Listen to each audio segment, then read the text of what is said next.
The mountains of New Mexico Territory held secrets darker than their shadowed valleys.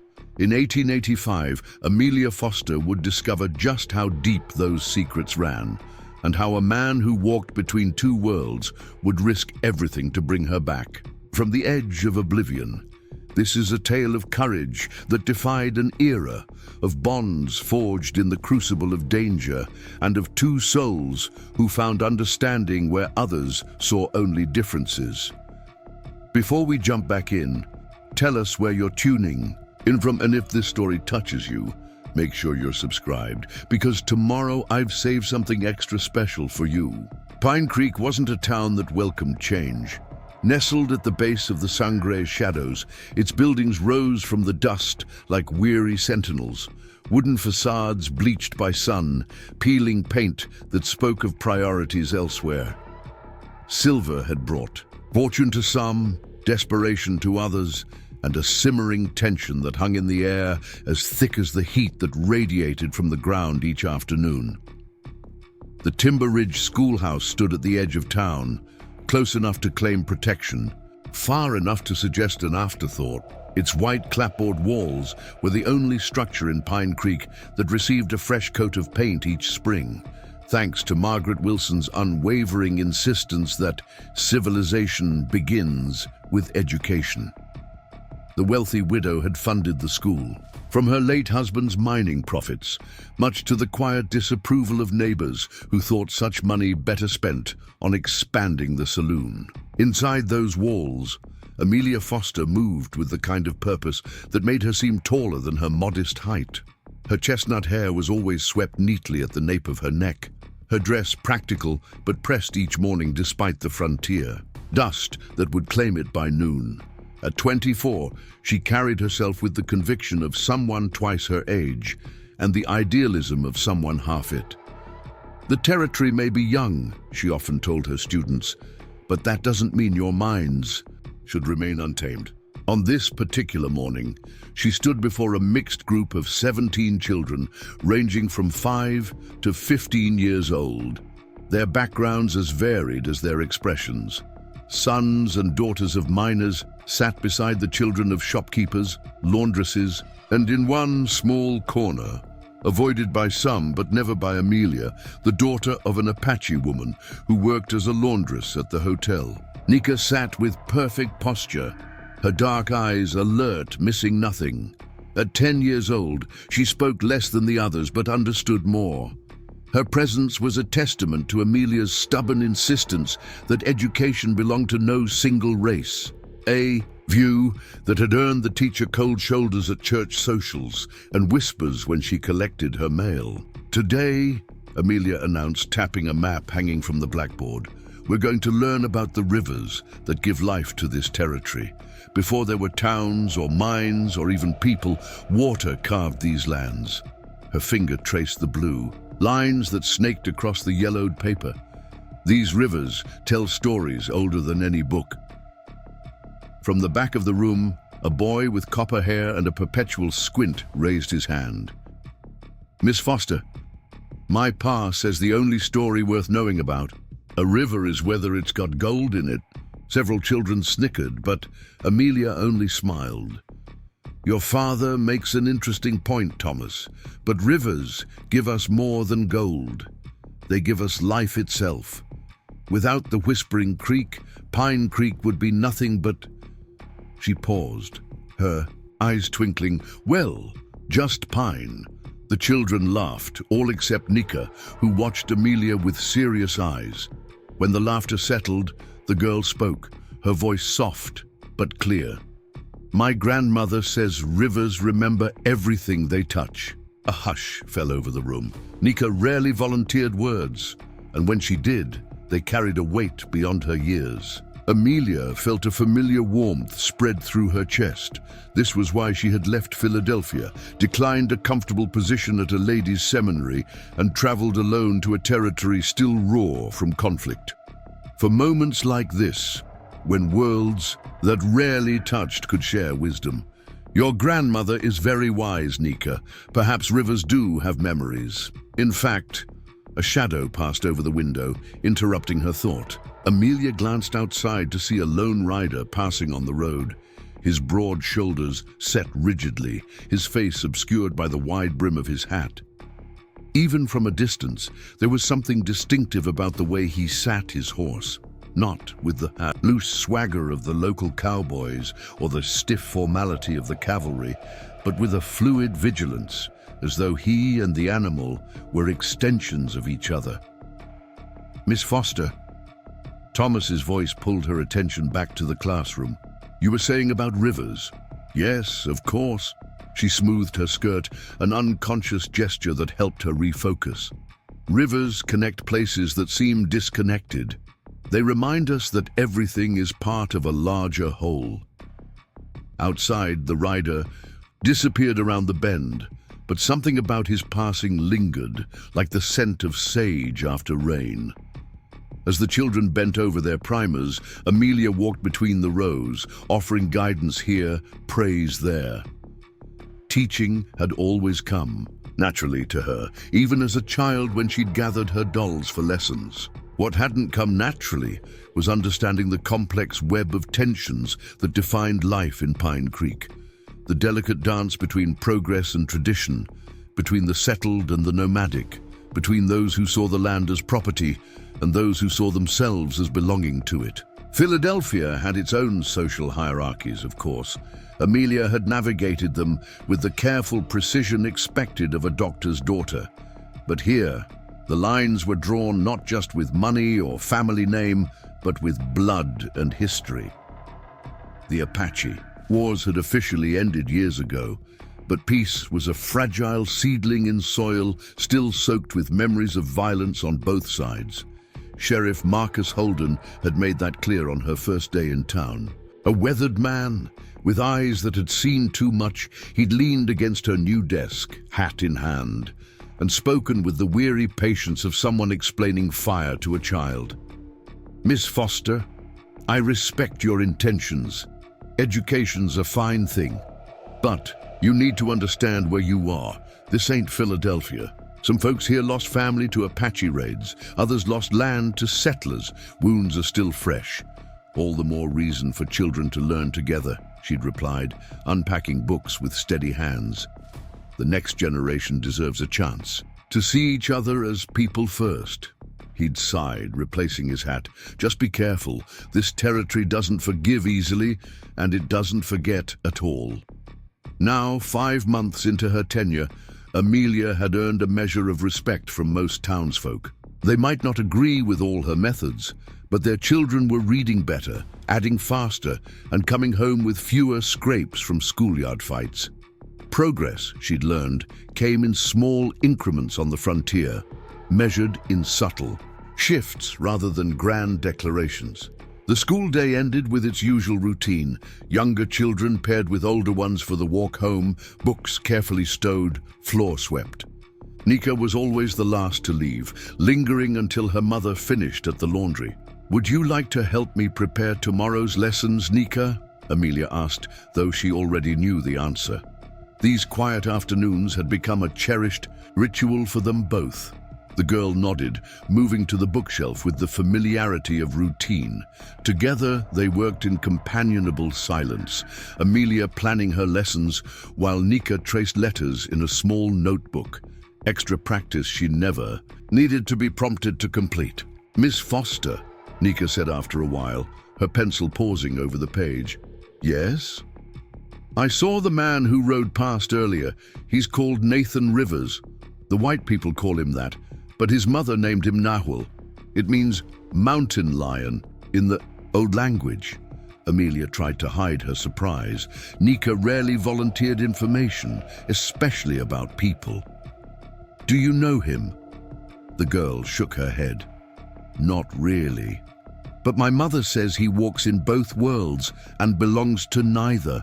She returned to her letters, apparently considering the subject closed. Amelia wanted to ask more, but respected the boundary. Instead, she finished her notes for the following day's geography lesson. By the time Nika's mother arrived, a slender woman with the same watchful eyes as her daughter, The afternoon had mellowed into early evening, casting long shadows across the schoolroom floor. "Thank you, Miss Foster," Nika's mother said with a slight nod, her English careful and precise. "You are kind to my daughter." "She's a joy to teach," Amelia replied sincerely. "She has a remarkable mind." The woman's expression softened almost imperceptibly. Preparing and narrating this story took us a lot of time, so if you are enjoying it, subscribe to our channel. It means a lot to us. Now back to the story. She says you listen when others only hear. Before Amelia could respond, they were gone. Two figures walking hand in hand toward the cluster of modest dwellings at the far edge of town, where those not welcomed elsewhere made their homes. Alone in the schoolhouse, Amelia gathered her materials. The walk to her small rented room above the general store wasn't long, but the spring days were stretching longer, and she'd taken to collecting wildflowers on her way home. The desert bloomed with surprising tenacity, offering delicate blossoms that seemed impossible against the harsh landscape. She used them for science lessons, teaching her students about resilience in unlikely places. The path curved past a stand of juniper trees before rejoining the main road. Amelia paused, spotting a cluster of bright yellow flowers she didn't recognize. She knelt, setting her satchel aside to examine them more closely, mentally cataloging their features for tomorrow's lesson. The first indication that something was wrong was the sudden silence. The evening birds that had been calling to one another fell quiet, as though a shadow had passed over the sun. Then came the soft crunch of boots on gravel. Not one set, but several. Amelia rose quickly, her hand instinctively clutching her satchel. 3 men on horseback had emerged from the trees ahead, blocking the path to town. Their faces were partially obscured by bandanas, but there was no mistaking the rifles slung across their saddles or the deliberate way they positioned themselves. Predators who had found their prey. "Well now, what do we have here?" The man in the center spoke, his voice carrying a lazy drawl that did nothing to mask the threat beneath. "A schoolmarm out picking posies? Ain't that sweet?" Amelia's throat tightened, but she forced herself to stand tall. "Gentlemen, I need to return to town. People are expecting me." The man chuckled, and his companions shifted in their saddles. "I don't think so, ma'am. See, we've been watching Pine Creek for a while now. Lots of silver moving through, lots of opportunity. And you..." He urged his horse forward, close enough that she could see his eyes above the bandana, cold and calculating. "Dude, you're just the opportunity we've been waiting for." "I have no money," Amelia said, hating the tremor in her voice. "Don't need your money. Need what you represent." He leaned forward in his saddle. "You're coming with us, Miss Foster. Town values their school teacher, and we aim to see just how much." Recognition flashed through her mind. These weren't random outlaws. This was the Reeves gang. Stories of their robberies and kidnappings had circulated through the territory for months. Jackson Reeves was known for his cunning, his ruthlessness, and his success at extracting ransoms without ever being caught. Amelia took a step backward, calculating the distance to the trees, knowing, even as she did, that outrunning horses was impossible. "Please, I'm just a teacher." "That's exactly." "Why, you're perfect," Reeves interrupted, a smile in his voice. "A lady teacher from back east. Why, this town will empty its pockets to get you back in one piece." The man to his right, taller and leaner with eyes like flint, moved his horse to cut off her retreat. "Enough talking, Jackson. Just grab her, and let's go. Town's too close for comfort." Amelia's heart hammered in her chest. She opened her mouth to scream, but before she could draw breath, Reeves was beside her, one gloved hand clamping over her mouth, the other lifting her effortlessly onto his saddle.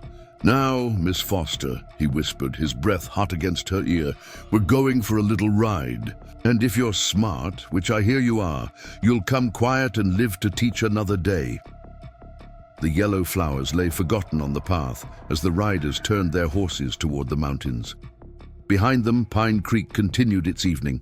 Routines, unaware that its schoolteacher had just vanished into the gathering dusk. Miles away, at a solitary cabin by Whispering Creek, Nathan Rivers knelt by the water's edge, washing blood from his hands. Not his blood, a wounded fox he'd found in a trap. He'd freed the animal, treated its injury, and released it into the underbrush. The creature had snapped at him even as he'd helped it, teeth bared in fear and defiance. Nathan hadn't taken it personally. He understood boundaries, respect, and the wariness that came from straddling two worlds. His cabin stood as a testament to that duality, built with the precision of his father's people, positioned according to the wisdom of his mother's. Inside, cavalry maps hung beside ceremonial items. Books in English shared space with objects, whose value couldn't be translated into the white man's language. Nathan had learned early that belonging nowhere meant you could move anywhere. The cavalry valued his tracking skills, but kept him at arm's length. The Apache respected his knowledge of the old ways, but remembered his father's uniform. So, he had carved out this space between worlds, taking occasional work from the army when funds were low, hunting and trading when they weren't. He splashed creek water on his face, watching ripples distort his reflection. High cheekbones and deep-set eyes from his mother's lineage, the straight nose and squared jaw of his father.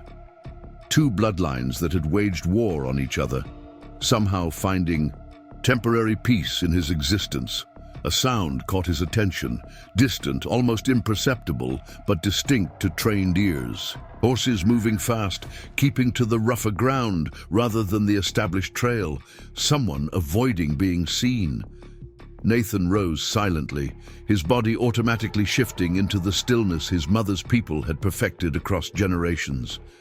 He moved to higher ground, a natural ridge that offered views across the sparse landscape. There, three riders pushing hard toward the mountains, taking a route only locals would know. One horse carried two riders. Nathan's eyes narrowed. He recognized the broad shoulders of Jackson Reeves even at this distance. The outlaw had a distinctive way of riding, leaning slightly forward, always ready to draw the revolver at his hip. Nathan had tracked the Reeves gang twice for the army, coming close both times before the outlaws slipped away through terrain too dangerous to follow without risking men and horses. But this was different. The second rider on Reeves's horse wasn't there willingly. That much was clear from the rigid posture, the way Reeves's arm locked around their waist. As the riders drew momentarily into a clearing, the setting sun caught. A flash of fabric, a woman's dress, pale blue against the dusty landscape. A cold certainty settled in Nathan's chest. He didn't need to see her face to know who she was. The school teacher.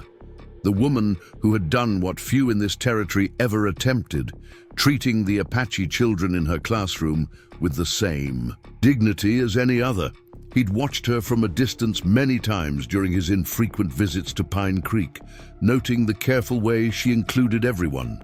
The respect she showed to parents others would not even acknowledge. Nathan moved with swift efficiency, gathering only what he needed: knife, rifle, canteen, a small pouch of dried meat. No unnecessary weight, nothing that would slow him down. Tracking the Reeves gang would require speed and absolute focus. He didn't saddle his horse. Instead, he whistled once, low and clear, and the animal appeared from the nearby meadow, responding to a bond formed through years of mutual reliance. Nathan spoke quietly in his mother's tongue, words of preparation and purpose, then mounted with a fluid motion born of countless such departures. The territory was entering the most dangerous time of year, when spring storms gathered in the mountains before crashing across the valleys with terrifying force. Those unfamiliar with these patterns often found themselves trapped by flash floods or lightning-struck trees. But Nathan had learned to read these skies before he could speak, and now they told him he had hours, perhaps less, before the first storm broke. He guided his horse toward the mountains, following a route parallel to the one the Reeves gang had taken. They had the advantage of a head start, but he had something they didn't: an intimate knowledge of every wash, ridge and canyon in these mountains, and the ability to move through them, leaving barely a trace. The schoolteacher would survive. The night, Reeves wouldn't harm her, not when her value lay in her safe return. But tomorrow would bring new dangers, and Nathan would need to be close enough to act when the moment came. As darkness fell completely, he urged his horse faster, moonlight illuminating the path ahead. Behind him, the lights of Pine Creek grew smaller, then disappeared entirely, swallowed by the vast landscape that had witnessed countless such pursuits. Across the centuries, some for justice, some for vengeance, some for reasons understood only by those who undertook them. Nathan's reasons were his own. Complex, layered, neither fully formed nor entirely clear even to himself. But as he rode through the gathering night, one certainty guided him. In a land where belonging was defined by blood and boundaries, some things transcended both, and the quiet courage of a schoolteacher who saw people before differences was one of them. In Pine Creek, the absence of Amelia Foster went unnoticed until the following morning. Margaret Wilson was the first to raise the alarm, arriving at the schoolhouse to find it closed and dark, the normally punctual teacher nowhere to be seen. By mid-morning, a search party had formed. By noon, they had found her satchel and the scattered wildflowers on the path. By evening, a ransom note had been delivered, demanding $6,000 in silver for the safe return of the town's teacher. Sheriff Holden called an emergency meeting at the town hall, his face grim as he addressed the gathered citizens. The Reeves gang has her. They want silver, and they want it in 3 days. They'll contact us about the exchange. The room erupted in overlapping voices, anger, fear, calculation. Some argued immediately that the town should pay. Others questioned whether the life of a woman who stirred up trouble with her progressive ideas was worth such a sum. Margaret Wilson rose, silencing the room with the authority of her wealth and position. Miss Foster has educated our children for 5 months without complaint, on a salary that barely covers her room and board. She has shown this town nothing but dedication. We will pay the ransom. But even as heads nodded in agreement, Sheriff Holden raised a hand. There's something else you should know. The Army's been tracking the Reeves gang for months. They've never returned a hostage, no matter how much ransom was paid. A heavy silence fell over the room. Outside, the first drops of rain began to fall, tapping against the windows like impatient fingers. No one noticed the absence of another Pine Creek resident, a half Apache tracker who moved between worlds and, for reasons of his own, had already begun the hunt. Eagle's Nest Canyon earned its name honestly, carved by centuries of rushing water. Through resistant stone, its walls rose steep and imposing on 3 sides, with a narrow entrance that could be defended by a single man with a rifle. At its heart, the abandoned Blackwood mine honeycombed the canyon walls, timber-framed tunnels, driving deep into rock that had once yielded silver, but now offered something far more valuable to outlaws: concealment. Amelia awoke on a rough blanket spread over packed earth, her body aching from the grueling ride. The previous evening remained a blur of fear and disorientation. Galloping horses, the iron grip of her captor, branches whipping past as they rode through deepening darkness.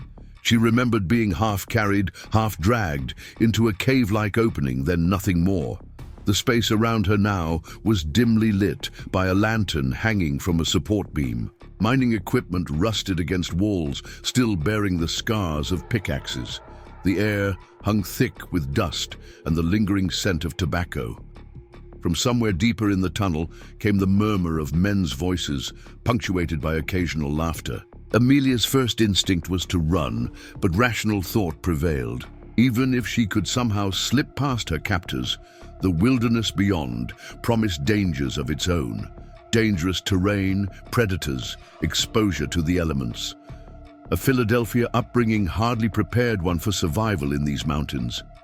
She stood, though cautiously, testing her limbs for injury. Finding none beyond bruises, she explored her immediate surroundings, seeking anything that might prove useful. The mining tunnel extended perhaps 30 feet before turning sharply.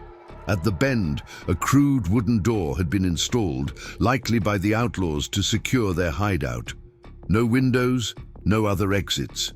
Just rough-hewn walls and the distant drip of water echoing from deeper passages. Footsteps approached from beyond the door. Amelia retreated to her blanket, instinctively smoothing her rumpled dress. When the door creaked open, she was sitting with her back straight, chin lifted in an appearance of dignity she was far from feeling. Jackson Reeves entered first, ducking beneath the low doorframe. Without his bandana, she could see his face. Clearly, handsome in a weathered way, with a neatly trimmed beard and eyes that assessed everything with cool calculation. Behind him came the tall, leaner man from the ambush, his expression borderline contemptuous. "Morning, Miss Foster," Reeves said, his tone almost courteous. "Trust you slept well?" "Hardly," Amelia replied, determined not to show fear. "Kidnapping tends to disturb one's rest." A smile flickered across Reeves' face. "Educated and spirited. No wonder Pine Creek values you." He gestured to his companion. "This here's Silas Webb, my second. The boy bringing your breakfast is Charlie." As if on cue, a younger man appeared in the doorway, barely more than a teenager carrying a tin plate and cup. He set them down carefully near Amelia, avoiding direct eye contact, then retreated to stand behind the others. "I've sent word to your town," Reeves continued, settling onto an overturned crate. 6,000 in silver, 3 days. Fair price. For a proper lady teacher, I reckon. "And if they don't pay?" Amelia asked, though she dreaded the answer. Something hardened in Reeves' expression. "They'll pay. Towns like Pine Creek care about appearances, can have folks thinking they left their schoolmarm to outlaws." "You seem to have considered everything," Amelia said, studying each man in turn. The leader, calculating and controlled. The second, cold and dismissive. The boy, uncomfortable and trying to hide it. "That's why we're still riding free while others swing," Reeves replied with quiet pride. "Planning, patience, knowing. People's nature." He stood, adjusting the pistol at his hip. "Eat your breakfast, keep quiet, behave, and this will end with you back teaching your pupils in a few days." As they turned to leave, Amelia spoke again. "What about water and certain necessities?" Reeves paused. "Charlie will take you to the stream twice daily. Try to run, and Silas will bring you back with a lot less dignity than you have now." The threat hung in the air, needing no elaboration. When they were gone, the door secured with a heavy wooden bar from the outside, Amelia examined her breakfast. Cold. Beans, hardtack and coffee that had long since surrendered its heat. Hunger overrode distaste, and she ate methodically, her mind working. 3 days until the ransom exchange. 3 days to either escape or convince her captors that harming her would be a mistake. 3 days for someone to find her, if anyone was even looking in the right direction. The storm that had threatened the previous evening arrived at midday, announcing itself with rumbling thunder that reverberated through the mine tunnels like ghostly machinery coming to life.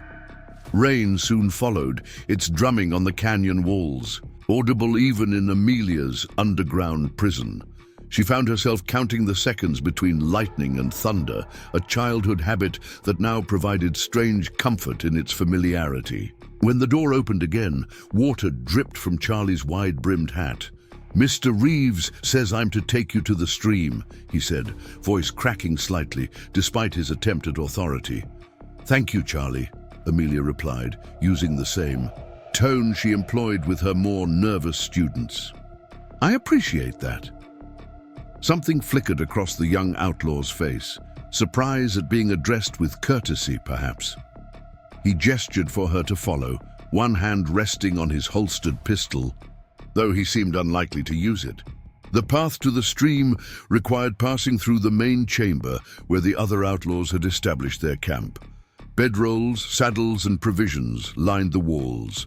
A table fashioned from mining crates held maps, bottles, and playing cards. Reeves looked up from cleaning his rifle as they passed, his gaze tracking Amelia with unsettling intensity.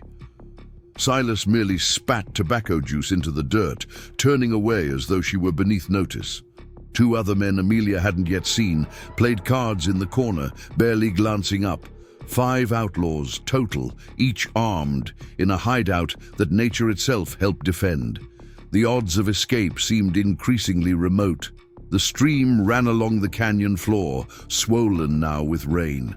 Charlie led her to a secluded bend, turned his back, and fixed his gaze on the canyon entrance. 5 minutes, he said, the quaver in his voice undermining his attempt at toughness. Amelia took the opportunity to wash her face and hands, the cool water reviving her spirits somewhat. As she straightened, smoothing back her hair, she noticed Charlie studying their surroundings with unusual intensity. "Is something wrong?" she asked. He flinched, turning partly toward her before remembering himself and facing away again. "Nothing, just keeping watch." But there was tension in his posture that hadn't been there before. Amelia followed his gaze, across the canyon, scanning the walls and rim. Rain continued to fall, forming rivulets down the stone faces, washing small cascades of sand and pebbles into the canyon below. Nothing seemed amiss, yet Charlie's unease was palpable. "We should head back," he said abruptly, his hand moving to his gun. As they returned to the mine entrance, Amelia noticed fresh hoof prints in the mud that hadn't been there during their outward journey. Someone had approached while they were at the stream, then departed just as quickly. Charlie had seen the tracks. Too, that explained his nervousness. In the main chamber, Reeves and Silas spoke in low, urgent tones that ceased the moment Amelia appeared. The other 2 men were no longer playing cards, but checking their weapons with grim efficiency. "Get her secured," Reeves ordered, not bothering to look at Charlie. "Then get back here." The young outlaw escorted Amelia to her makeshift cell and barred the door behind her with more haste than usual. Left alone, she pressed her ear to the rough wood, straining to hear the conversation beyond. The men's voices were too muffled for clear understanding, but their urgency was evident. Something had changed. Something had them concerned. Perhaps the town had refused to pay. Perhaps the army was closing in. Or perhaps it was something else entirely, something connected to those fresh tracks in the mud. Amelia returned to her blanket, drawing it around her shoulders against the damp chill that permeated the mining tunnel. Hope and dread wrestled within her chest. Change meant uncertainty, and uncertainty could either save her or seal her fate. Miles away, pressed flat against rain-slicked stone high on the canyon wall, Nathan Rivers watched the Reeves gang through a brass spyglass that had once belonged to his father. The storm provided perfect cover, reducing visibility, masking sounds, washing away tracks almost as quickly as they were made. He had used these conditions to approach Eagle's Nest, circling wide before working his way up the eastern wall, where natural handholds made climb possible for someone with the right skills. Now he lay motionless, rain soaking through his clothing, observing the hideout's rhythms. 5 men, well armed, the entrance to the old Blackwood mine serving as their shelter. And somewhere inside, the school teacher, alive, based on the young. Outlaw escorting a female figure to the stream and back. Nathan had risked moving closer during that moment, studying the terrain between the mine entrance and the water. The risk had nearly cost him. The boy had sensed something, though he hadn't spotted Nathan among the rain-shrouded boulders. Patience had been the first lesson Nathan's mother taught him about hunting. "The earth has waited thousands of years," she would say in her native tongue. "You can wait a few more hours." So he remained motionless, memorizing guard rotations, noting which men carried what weapons. identifying the leader by how the others deferred to him. Evening approached, the storm showing no signs of abating. In the fading light, Nathan observed a new development, two of the outlaws saddling horses, preparing to ride despite the weather. A patrol, perhaps, or messengers. Either way, their departure would reduce the odds inside the hideout. He retreated carefully, working his way down the treacherous canyon wall with the deliberate movements of someone who understands that haste kills more effectively than hesitation. Once on level ground, he made his way to where his horse waited, concealed in a natural alcove half a mile downstream. The animal greeted him with a soft nickering, pushing its muzzle against his shoulder in familiar welcome. Nathan spoke quiet, words of reassurance as he retrieved dried meat from his saddlebag. He would need strength for what came next. As he ate, Nathan considered his options. Direct confrontation would be suicide. Even with two riders departing, he would still face three armed men in a defensive position. Stealth offered better chances, but the mine's single entrance presented a significant obstacle. The approaching night would provide cover, but also increase the risk of missteps in unfamiliar terrain. Thunder rolled across the canyon, and Nathan raised his eyes to the darkening sky. The storm was intensifying, moving in the pattern particular to this region, gathering force before unleashing its full fury. For most, such weather presented danger. For Nathan, it offered opportunity. He reached into his saddlebag again, this time retrieving a small deerskin pouch. From it, he extracted a mixture of dried herbs, holding them briefly to his forehead, in a gesture learned from his mother. Not prayer exactly, but acknowledgement of the plants that had given their essence, of the knowledge passed through generations, of the connection between his purpose and the forces around him. After consuming the mixture, Nathan closed his eyes, allowing his senses to attune more acutely to his surroundings. The rhythm of the rain, the direction of the wind, the subtle changes in air pressure that preceded nature's most violent displays. When he opened them again, his path was clear. He would not try to enter the mine, not yet.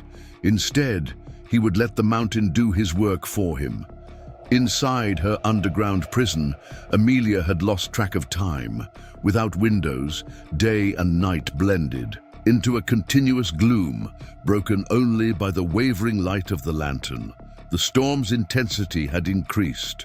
She could hear it even through layers of rock, a sustained roaring punctuated by crashes of thunder that seemed to shake the very mountain.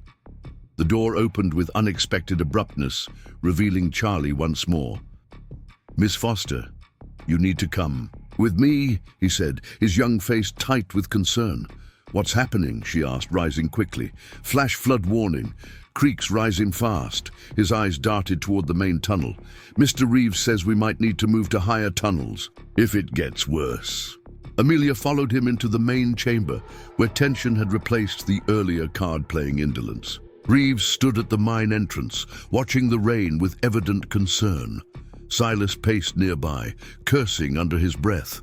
The other two outlaws were nowhere to be seen. "Miller and Jenkins rode out to check the usual trails," Reeves explained, noting Amelia's questioning glance, "making sure we're not about to have unwelcome visitors." "Shouldn't have sent them in this weather," Silas muttered. "Creek's already over its banks downstream. Rather lose 2 men than all 5. Reeves replied coldly. He turned to Amelia, assessing her with that calculating gaze. "The old-timers who dug this mine built drain channels and upper tunnels exactly for situations like this. We'll move up if necessary." A tremendous crack of lightning illuminated the canyon, followed almost immediately by thunder that rumbled through the ground beneath their feet. Even Reeves flinched. "Jesus," Charlie whispered. "That hit close." "Keep your wits," Reeves snapped. "Charlie, secure our guest in the upper chamber. Silas, get the supplies ready to move. Just essentials, weapons, food, the silver we already have." As Charlie led Amelia deeper into the mine, she noticed the subtle incline of the tunnel, leading gradually upward into the mountain. The walls here bore different markings, older, more weathered. They passed several branches, their entrances partially collapsed, before reaching a chamber smaller than the main room, but similarly equipped with basic provisions and bedding. The miners lived up here during the rainy season, Charlie explained, lighting additional lanterns. Blackwood was smarter than most, built the mines with the mountain, not against it. Amelia studied the young outlaw's face in the improved light. Without the others present, he seemed less guarded, almost boyish despite the pistol at his hip. "How long have you been with them, Charlie?" she asked gently. He stiffened. "Not your concern, Mom. I'm merely trying to understand my situation." "Better?" she said, adopting the calm, interested tone that had coaxed many reluctant students into conversation. Charlie busied himself with arranging blankets, avoiding her gaze. 8 months, he finally answered. "Met them in Tucson." "That's not very long. Were you on your own before that?" A shadow crossed his face. "My pa died in '82. Tried working the family farm alone, but the bank took it anyway. Drifted after that." The familiar story hung in the air between them, one of countless young men cast adrift by circumstance, finding brotherhood among those similarly discarded by society's unforgiving mechanisms. Amelia had taught several boys in Philadelphia whose paths might have easily led them to similar choices, had different influences not intervened. "You're what, 19?" she asked. 18, he corrected, a hint of defensiveness in his tone. "Old enough to make your own decisions," Amelia acknowledged, "and young enough to make different ones in the future." Charlie's expression hardened. "Don't waste your breath trying to reform me, Miss Foster. I know what I am." "I wasn't," Amelia began, but loud voices from the tunnel interrupted her. Reeves appeared in the doorway, water streaming from his coat. "Creeks topping the banks. We're moving everything up here now." His eyes flickered between Amelia and Charlie, narrowing slightly. "Don't get friendly, boy. She's merchandise, not company." Charlie's face flushed. He nodded curtly and followed Reeves back into the tunnel, leaving Amelia alone in the upper chamber. She immediately explored her new surroundings, searching for any advantage. The room had no windows, but a narrow shaft extended upward from one corner, likely a ventilation chimney from the mining days. Too small for escape, but it carried the sounds of the storm more clearly, along with a fresh, damp breeze that suggested a connection to the surface not far above. The outlaws returned shortly, carrying supplies, weapons, and saddlebags, heavy with what Amelia presumed was previously stolen silver. Silas eyed her with thinly veiled hostility as he arranged their belongings, while Reeves maintained his calculated courtesy. "Might be a long night, Miss Foster," the outlaw leader said, checking the chambers of his revolver before returning it to his holster. "Good thing we were already planning to keep you comfortable for a few days." "What about your men who rode out?" Amelia asked. "Surely they're in danger if the creek is flooding." Something resembling actual emotion flickered across Reeves's face, concern, perhaps even regret, quickly masked. "Miller and Jenkins know these mountains. They'll find high ground if they need to." "Unless they were downstream when it hit," Silas interjected, his tone suggesting he took grim satisfaction in stating unpleasant truths. Reeves shot him a warning glance, but said nothing to contradict him.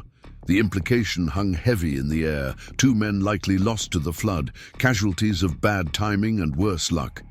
Even outlaws recognized the fragility of life in this unforgiving territory.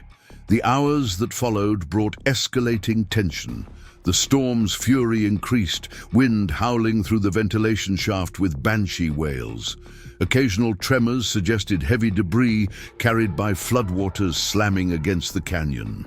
Walls below, the 3 remaining outlaws took turns watching the lower entrance, though the tunnel's acoustics would carry the sound of rushing water long before it reached them. Amelia sat against the far wall, watching the men with careful attention. There, Dynamics had shifted subtly but significantly with the changing circumstances. Reeves maintained his authority, but Silas grew increasingly restless, his hands straying often to his gun. Charlie alternated between nervous vigilance and distracted staring at the lantern flame, jumping at particularly loud thunderclaps. When a massive roar echoed through the tunnels shortly before midnight, even Reeves tensed. "That wasn't thunder," he said, rising quickly. "Lower tunnels flooding," Silas confirmed, returning from his watch position, water dripping from his boots. "Coming in fast," Reeves cursed softly. "How much time?" "Minutes, not hours. Water's already ankle-deep at the main entrance." The outlaw leader made quick calculations. "We're safe up here. These tunnels have survived worse. But we're effectively trapped until the water recedes." He glanced at Amelia, then back to his men. "Change of plans. We wait out the flood, then move on without exchanging the teacher." "What?" Charlie blurted, earning a withering look from both older outlaws. "Think, boy," Silas growled. "After a flood like this, every lawman and soldier in the territory will be patrolling. Too risky to make the exchange now." "So we just take her." "With us?" Charlie pressed, glancing uncertainly at Amelia. Reeves' expression darkened. "We'll discuss our options after the water recedes. For now, we focus on surviving the night." His tone ended further conversation on the subject, but the implication was clear. If Amelia had outlived her usefulness as a hostage, her future grew considerably bleaker. The rushing water grew louder, its roar filling the mine tunnels with nature's fury. The outlaws gathered their most valuable possessions closer, eyes darting toward the tunnel entrance where the sound originated.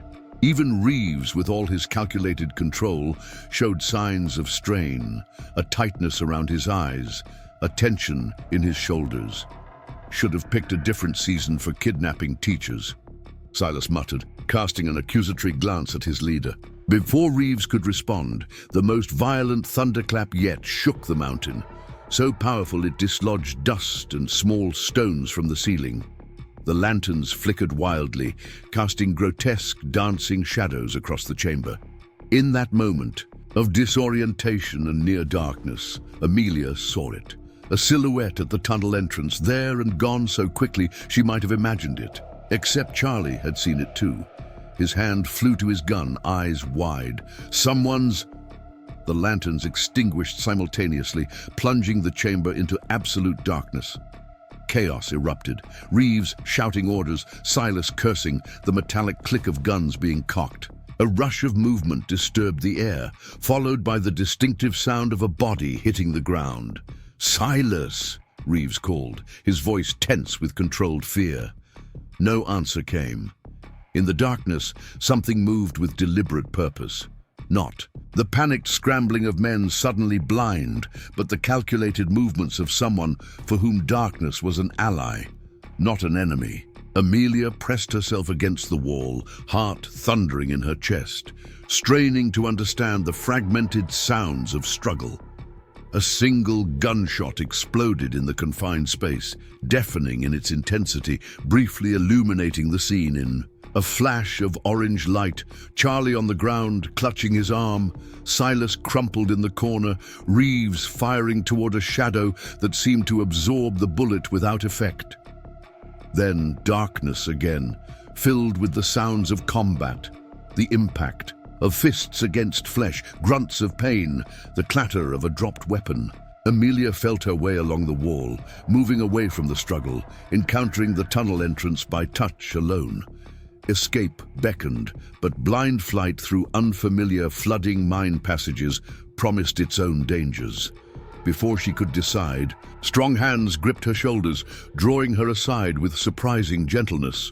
A voice spoke close to her ear, barely audible above the storm and fighting. "Stay here, don't move."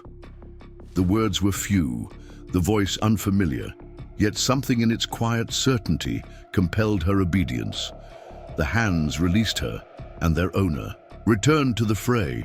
One final violent impact ended the struggle. Silence descended, broken only by labored breathing and the continuous roar of floodwaters below. Then light bloomed again. A single match struck, illuminating the face of the man holding it. Nathan Rivers stood in the center of the chamber, his features calm, despite the evidence of fierce combat surrounding him. Blood trickled from a cut above his eye, but his hands remained steady as he relit one of the lanterns. The warm glow revealed the aftermath: Silas unconscious, possibly dead, Charlie holding his wounded arm, eyes wide with terror, Reeves slumped against the far wall, blood staining his shirt, his expression a mixture of pain and cold fury. "You," Reeves managed, recognition dawning. "The half-breed tracker." Nathan didn't respond, his attention shifting to Amelia. "Are you hurt?" he asked, his voice carrying the same quiet certainty it had in darkness. "No," she answered, surprised by the steadiness of her own voice. "Who are you?" "Nathan Rivers. I've come to take you home." He turned back to the Outlaws, assessing each clinically. "The flood has blocked the lower tunnels. We'll use the upper passage." "There isn't one," Reeves spat, grimacing as he shifted position. "There is," Nathan contradicted mildly. "Original Apaches showed the first miners where to dig. They always create more than one way out." He gestured toward a section of wall partly obscured by supply crates. "Hidden when this became a hideout, not a mine." Reeves' face contorted with disbelief and rage. "You're lying. I explored every inch of these tunnels." "Not with Apache eyes," Nathan replied simply. He turned to Charlie, who still clutched his wounded arm, face pale with shock and pain. "You have a choice, boy. Stay with him," a nod toward Reeves, "or come with us." Charlie's gaze darted between his wounded leader and the tracker. "Mr. Reeves would kill me if I left," he said, voice barely audible. "He might try," Nathan acknowledged, "but he'll need to survive the night first. His wounds aren't fatal, but they need attention he can't give himself." The implication hung in the air. Stay and tend to the man who would likely kill him for disloyalty, or leave and face an uncertain future, but with the chance of something better. For a young man who had already lost everything once, it was a cruel calculation. Charlie looked to Amelia, something like pleading in his eyes. "Miss Foster," she stepped forward despite Nathan's warning hand. "What's your full name, Charlie?" He blinked, confused by the question. "Charles Thornton." "Mr. Thornton," she said formally, "in my experience, life offers few clear moments of choice. This appears to be one of them." The young outlaw drew a shuddering breath, then rose unsteadily to his feet. "I'll come with you," he said, not looking at Reeves. A string of curses from the wounded outlaw leader confirmed the wisdom of this decision. Nathan moved quickly to the wall he had indicated earlier, pushing aside crates to reveal a narrow opening partly concealed by fallen rock. As he worked to widen it, Amelia gathered a few essential supplies. Water, matches, a small knife she slipped into her boot. "This won't save you," Reeves called, his voice weaker but still carrying that dangerous edge. "Even if you make it out, there's nowhere to go. The flood will have taken every trail, every bridge." Nathan paused in his work, regarding the outlaw leader with something approaching pity. "The land always provides a path for those who know how to read it," he said simply. The gap now wide enough for passage, Nathan gestured for Amelia to go first. "Narrow, but passable," he explained. "Leads to an upper chamber with access to the surface." She hesitated only briefly before squeezing through the opening, feeling rough stone scrape against her shoulders. Charlie followed, still cradling his injured arm, leaving Nathan to come last. As the tracker prepared to enter the passage, Reeves made a final desperate play, lunging for his fallen pistol despite his injuries. Nathan's reaction was instantaneous, kicking the weapon beyond reach before the outlaw's fingers could close around it. "The flood will recede," Nathan told him, not unkindly. If you're meant to survive this night, you will." With that, he entered the narrow passage, pulling a final crate into position behind him, not completely blocking pursuit, but creating enough of an obstacle that a wounded man would struggle to follow quickly. The hidden tunnel ascended steeply, requiring them to climb more than walk in several sections. Nathan led the way now, one hand steadying Amelia when necessary, his movements sure even in the minimal light of the single lantern he carried. Charlie struggled behind them, his wounded arm making the climb especially difficult, but he persisted without complaint. After what seemed like hours of upward progress through increasingly constricted passages, they emerged into a chamber markedly different from those below. Here, the walls bore ancient pictographs, handprints, spirals, figures of animals and hunters rendered in ochre and black. The air felt fresher, disturbed by drafts from multiple small openings near the ceiling. "Rest," Nathan instructed, setting down the lantern. "The worst of the climb is behind us." Amelia sank gratefully to the ground, muscles trembling from exertion. Charlie did the same, his face pale and drawn with pain. Nathan knelt beside the young man, examining his wound with gentle efficiency. Bullet grazed the muscle, he determined, painful but not serious. From a pouch at his belt, he extracted dried herbs, crushing them between his fingers before applying them to the wound and binding it with a strip of cloth torn from his own shirt. "Thank you," Charlie murmured, surprise evident in his voice. "Why are you helping me? I'm one of them." "Were," Nathan corrected. "Choices matter more than past actions." He glanced at Amelia. "Something I suspect Miss Foster would agree with." "I would," she confirmed, studying their rescuer with open curiosity. This was the man Nika had mentioned, walking between worlds, belonging to neither. In the lantern light, she could see the evidence of his dual heritage in his features, and something more, a profound self-possession, a certainty of purpose that transcended the immediate crisis. "How did you find us?" she asked. "The town couldn't possibly have organized a search party so quickly." Nathan's expression remained impassive. "I saw them take you, tracked them to Eagle's Nest Canyon, alone, without telling the sheriff or the army." He shrugged slightly. "They would have waited for reinforcements, planned a frontal assault. Reeves would have seen them coming. You would have been the first casualty." The simple logic of his explanation highlighted the extraordinary risk he had taken. One man against 5 armed outlaws in their chosen territory, with a storm of biblical proportions as both ally and adversary. "Why?" she pressed, needing to understand. "Why would you risk your life for a stranger?" Something shifted in Nathan's dark eyes, a momentary glimpse beyond his carefully maintained reserve. "You teach the Apache children," he said simply. "You see them as people first. Few do." Before she could respond, he rose fluidly to his feet. "We should continue. The storm won't last forever, and we need to be far from here when Reeves recovers enough to follow." "Follow where?" Charlie asked, looking uncertainly toward the small openings near the ceiling.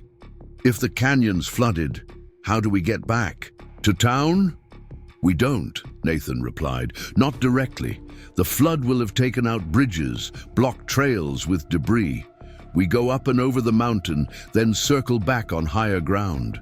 He looked at Amelia, assessing her honestly. "It won't be an easy journey." "I'm stronger than I look," she assured him, rising to her feet despite protesting muscles, "and considerably more motivated than usual." A ghost of a smile touched Nathan's lips, so brief she might have imagined it. "Good, because the mountain doesn't care about motivation. It only respects preparation and respect."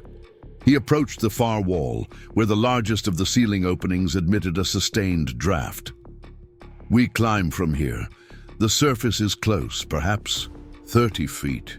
Then we find a sheltered place to wait out the worst of the storm." Whistle, as if to emphasize his point, thunder rolled across the mountain again, its power undiminished despite their progress upward through the earth. The storm continued its assault on the landscape, reshaping terrain, altering paths, forcing new beginnings. Much like the three people preparing to emerge into its fury, each irrevocably changed by the night's events, each facing a future suddenly devoid of certainty, but rich with possibility. As Nathan began to climb toward the opening, Amelia glanced back at the ancient handprints on the chamber walls, silent witnesses to countless passages, countless stories of survival against overwhelming odds. She placed her palm briefly against one of them, feeling the connection across centuries, then turned to follow her unlikely rescuer toward whatever awaited them above. The world beyond the mine opening presented a landscape transformed by nature's fury. Rain lashed horizontally, driven by winds that tore at clothing and skin with equal ferocity. Lightning split the sky in jagged bursts, momentarily illuminating the chaos below. Eagle's Nest Canyon now hosting a churning river where dry ground had been just hours before.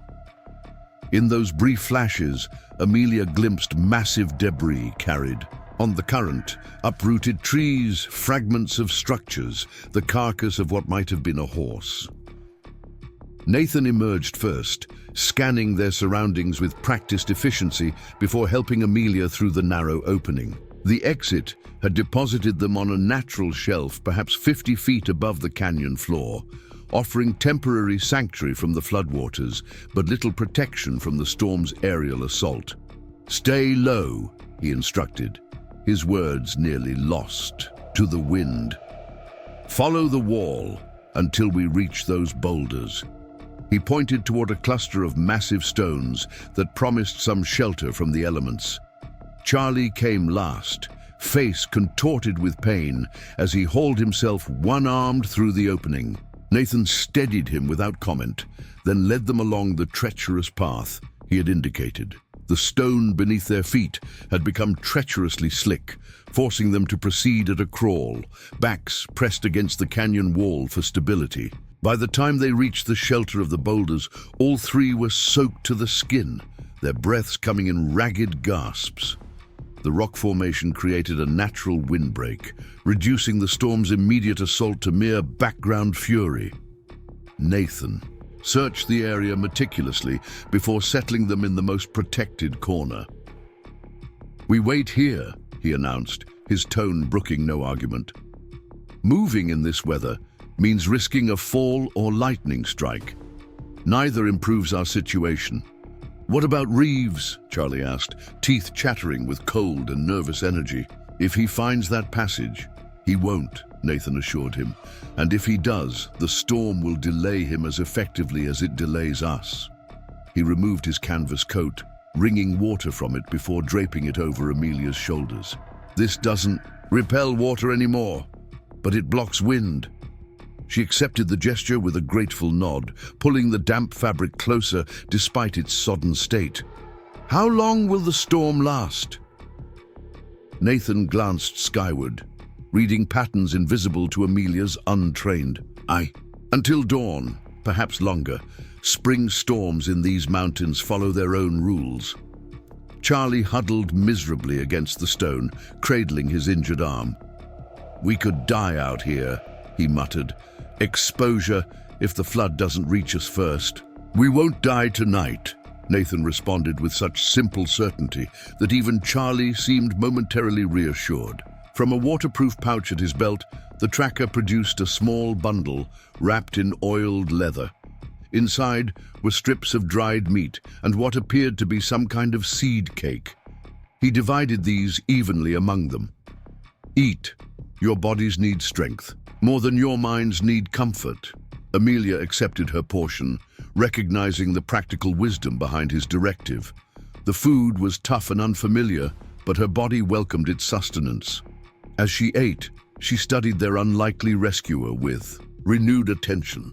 In Philadelphia, judgment came easily, character assessed through education, family connections, and adherence to social norms.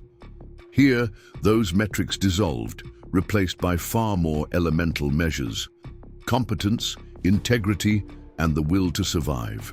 By such measures, Nathan Rivers revealed himself with each deliberate action, the way he positioned himself between them and the canyon edge. How he checked Charlie's wound without being asked. The careful attention he paid to their surroundings, missing nothing despite the storm's distractions. "You've done this before," she observed when they had finished eating. "Rescued people, I mean." Nathan retrieved his water skin, offering it to her first. Sometimes, usually for the army, settlers who wander into Apache territory, soldiers who get separated from their units. "For money?" Charlie asked, the question carrying no judgment, merely curiosity. A slight shrug answered him. Sometimes because no one else will look." "And this time?" Amelia pressed gently. "You said it was because I teach Apache children. But surely there's more to risking your life against such odds." Lightning flashed, illuminating Nathan's features in harsh relief. The straight nose, high cheekbones, and eyes that revealed nothing beyond what he chose to share. When darkness returned, his voice emerged from it, measured and deliberate. "When I was 8, a teacher came to the reservation. She carried books and spoke of opportunity, but when my mother brought me to her classroom, she turned us away. Said her teaching was for real Americans only." The words carried no bitterness, only a statement of fact. 2 months ago, I saw you welcome Nika into your school, saw how you spoke to her mother with respect, how you treated all children the same." He paused, then added simply, "Some debts can't be paid to those who are owed. They can only be passed forward." The three fell silent after that, each absorbed in private thoughts, as the storm continued its assault on the mountain. Despite the relentless cold and discomfort, exhaustion eventually claimed them in turns. Charlie succumbed first, his young body demanding rest to heal his injury. Nathan gestured for Amelia to sleep as well, offering to take the first watch. "I doubt I could sleep even if I tried," she admitted, though weariness pulled at her limbs. "Like lead weights. Your body disagrees," he observed. "Rest, I'll wake you if anything changes." To her surprise, sleep did come, fitful and shallow, punctuated by thunder and troubling half-dreams, but rest nonetheless. When she opened her eyes again, the storm's character had changed. The thunder had receded to distant grumbles, the wind diminished from howling gale to mere strong gusts. The rain continued steadily, but without its previous horizontal fury. Nathan sat exactly as she had last seen him, his back straight against stone, eyes focused on the darkness beyond their shelter. He acknowledged her waking with a slight nod. "How long was I asleep?" she asked, keeping her voice low to avoid disturbing Charlie. 3 hours, perhaps 4. The tracker's internal clock seemed as reliable as any timepiece. The storm's center has passed. Dawn in another 2 hours. Amelia shifted position, trying to restore circulation to limbs stiffened by cold and inactivity. "You should rest too." He shook his head. "Later, when we reach safer ground." "That seems unfair. You've already done more than either of us." A corner of his mouth lifted slightly, not quite a smile, but a softening of his habitual reserve. "Fairness is a luxury reserved for civilization, Miss Foster. Out here, we do what's necessary." She studied him, noting the fatigue evident in the slight tension around his eyes, the careful economy of his movements. "May I ask you something, Mr. Rivers?" "Nathan," he corrected. "And yes, the townspeople, in Pine Creek, I mean, how do they treat you?" The question hung between them, direct in a way that would be considered impolite in proper society. Nathan seemed to weigh his response, perhaps considering how much truth she was prepared to hear. "They tolerate me when they need me," he answered finally. "Fear me when they don't. It's the nature of boundaries. People who cross them disturb those who cannot imagine doing so." "Because of your heritage?" Partly, but more because I choose neither side completely. That unsettles people more than simple difference. He looked at her with sudden directness. You've experienced something similar, I think. Amelia nodded slowly, recognizing the truth in his assessment. A woman teaching on the frontier raises eyebrows. A woman teaching Apache children alongside white children creates enemies. Yet you continue. What's necessary isn't always what's easy, she replied, deliberately echoing his earlier sentiment. Their eyes met in the darkness, a moment of recognition passing between them. Two individuals who had chosen difficult paths, not despite the cost, but because of the value they placed on what those paths might achieve. Difference recognized, boundaries acknowledged, respect offered and returned. The moment extended, then gently dissolved as Charlie stirred, groaning softly as movement aggravated his wound. Nathan moved to check the young man's condition, his touch clinical but not unkind. Fever? Amelia asked, noting Charlie's flushed face. Beginning stages, Nathan confirmed. The herbs help, but we need to reach better shelter, clean water. His body needs proper rest to fight infection. Charlie's eyes fluttered open, disorientation evident in his gaze before recognition dawned. Thought maybe I'd dreamed it all, he murmured. Guess not. How's the arm? Amelia asked, helping him to sit up. Hurts like hell, he admitted with a grimace that attempted humor. But I've had worse from breaking horses. Nathan offered him water, then checked the eastern sky where the faintest lightning had begun to dilute the darkness. We should move soon. The storm's withdrawal means the canyon may begin to drain, but it also means Reeves might risk venturing out if he's made it through the night. Charlie's expression darkened at the mention of his former leader. If anyone could survive what you did to him, it's Jackson Reeves. Man's got more lives than a mountain lion.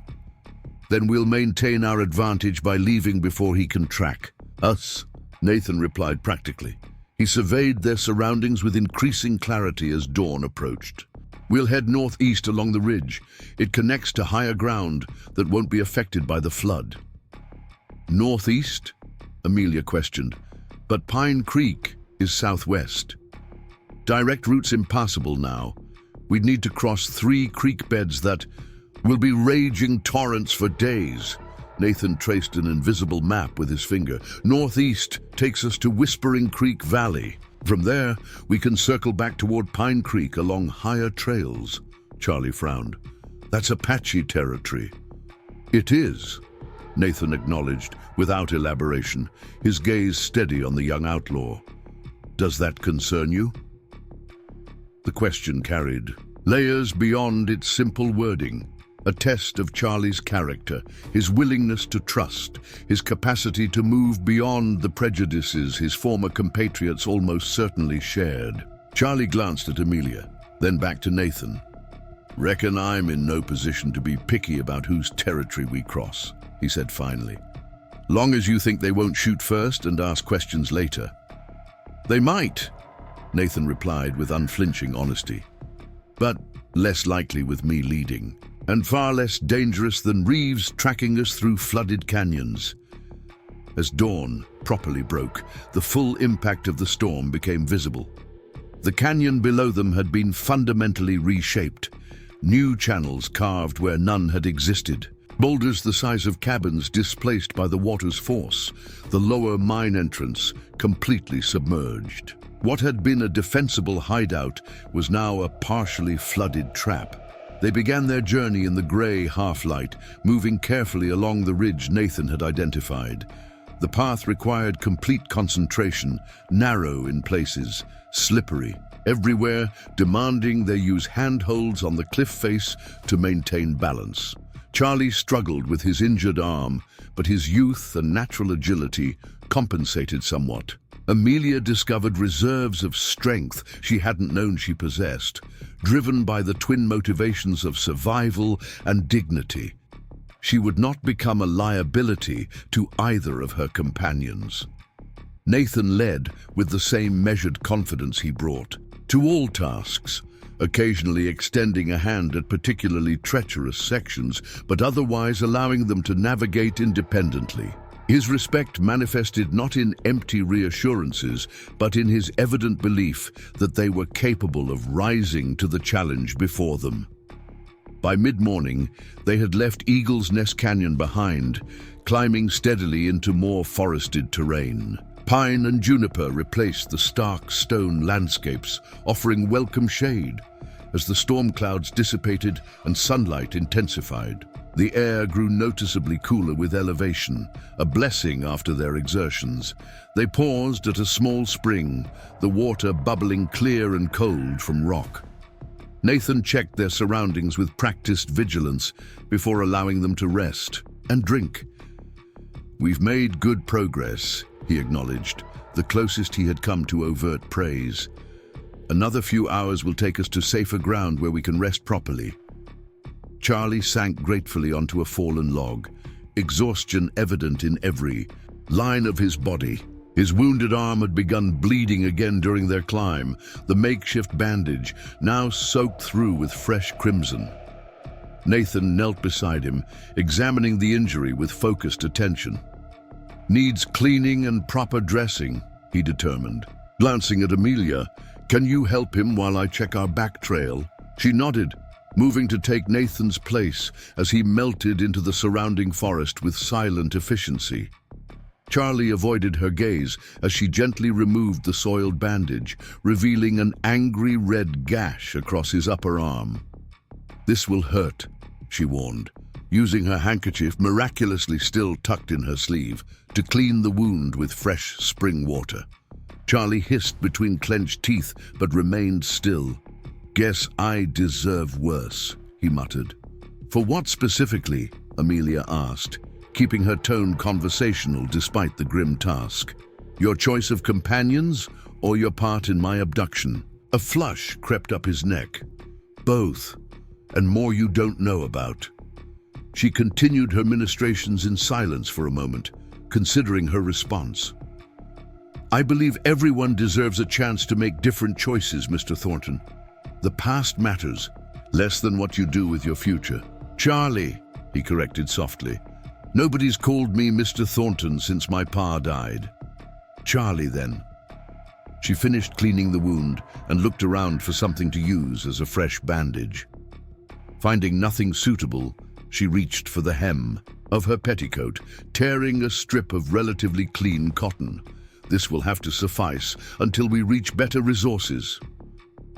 As she bound his arm, Charlie spoke again, his voice barely audible. "I never hurt anyone. With the gang, I mean. Stood lookout mostly, held horses. Reeves said I wasn't ready for the real work yet." His expression suggested that what had once felt like exclusion now seemed like unexpected grace. "Don't know if that makes any difference." "It makes a difference to those who weren't hurt," Amelia replied honestly. "And it makes a difference to who you can become." She finished securing the bandage, then added, "Though I suspect the law may not make such fine distinctions." Before Charlie could respond, Nathan returned, moving through the underbrush with such fluid silence that they both started at his sudden appearance. "No signs of pursuit," he reported, "but we should continue. Storms cleared enough that others might be abroad. Army patrols, hunters, other outlaws. Better to be seen by none of them." They resumed their journey, the terrain gradually transitioning from steep ridge to more manageable forest slopes. The devastation wrought by the storm remained evident: fallen trees, newly formed gullies, mudslides that had reshaped familiar contours. But the immediate danger had passed. Nathan led them along game trails and ancient pathways, invisible to untrained eyes, his navigation seemingly instinctive, yet meticulously precise. By early afternoon, Charlie's condition had deteriorated. Fever flushed his face, and he stumbled, frequently despite Nathan's supportive arm. When he nearly fell during a relatively easy stretch, Nathan called a halt in a protected clearing bordered by stone outcroppings. "We stop here," he announced, "pushing further risks, worse injury." "But Reeves," Charlie began weakly. "Cannot track what he cannot find," Nathan finished, "and your fever takes priority." He helped the young man to a relatively flat area cushioned with pine needles, then turned to Amelia. "Can you gather wood for a small fire? Nothing green, dry. Branches only, smaller than your wrist." She nodded, grateful for a concrete task. As she searched the surrounding forest, selecting suitable pieces from the abundant deadfall, Amelia reflected on the extraordinary circumstances that had brought her to this moment. A Philadelphia doctor's daughter gathering firewood in Apache territory, guided by a man of both worlds and none, in the company of a former outlaw, barely out of boyhood. The rigid social structures that had defined her previous life seemed absurdly artificial here, where survival depended on addressing immediate needs with available resources, physical, mental, and spiritual. Nathan's competence mattered more than his background. Charlie's willingness to change outweighed his past choices. Her own capacity to adapt and contribute determined her value far more effectively than any letter of introduction or family connection ever could. When she returned with an armload of wood, Nathan had created a small shelter using fallen branches and his canvas coat, positioned to shield Charlie from both wind and casual observation.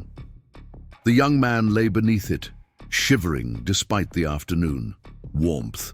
"The fever's taking hold," Nathan explained, arranging the wood in a specific pattern that Amelia recognized as designed for maximum heat with minimum smoke. "His body fights the wound's corruption. Will he be all right?" she asked quietly, helping to position larger branches. Nathan struck sparks into a small nest of tinder, nurturing the ember with focused breath until flames caught. "That depends on many things. His strength, the depth of infection, how quickly we can reach better medicine." He glanced at her, adding, "and perhaps on what he finds worth fighting for." The fire established, Nathan retrieved more herbs from his pouch, this time brewing them in a small metal cup he positioned at the flame's edge. The resulting liquid gave off a pungent, earthy aroma that Amelia found oddly comforting despite its unfamiliarity. "Help him drink this," Nathan instructed, passing her the cup once the mixture had steeped. "All of it, if he can manage. It will help reduce the fever and fight the infection." Charlie grimaced at the bitter taste, but complied with Amelia's gentle encouragement. Once he had finished, exhaustion claimed him almost immediately, his breathing gradually steadying into the deeper rhythms of healing sleep. Nathan moved away from the shelter, gesturing for Amelia to join him by a flat rock overlooking the valley below. From this vantage point, the scope of the storm's impact became fully apparent. Waterways swollen beyond recognition, vast swathes of forest flattened, the distant glint of floodwaters spread across plains that had been dry just a day earlier. "The territory renews itself," Nathan observed, noting her expression as she surveyed the devastation. "What seems like destruction now will bring new growth in the seasons to come. Nature's cycle, I suppose," Amelia agreed, settling beside him on the sun-warmed stone. "Though I imagine those caught in it find little comfort in the prospect of future renewal."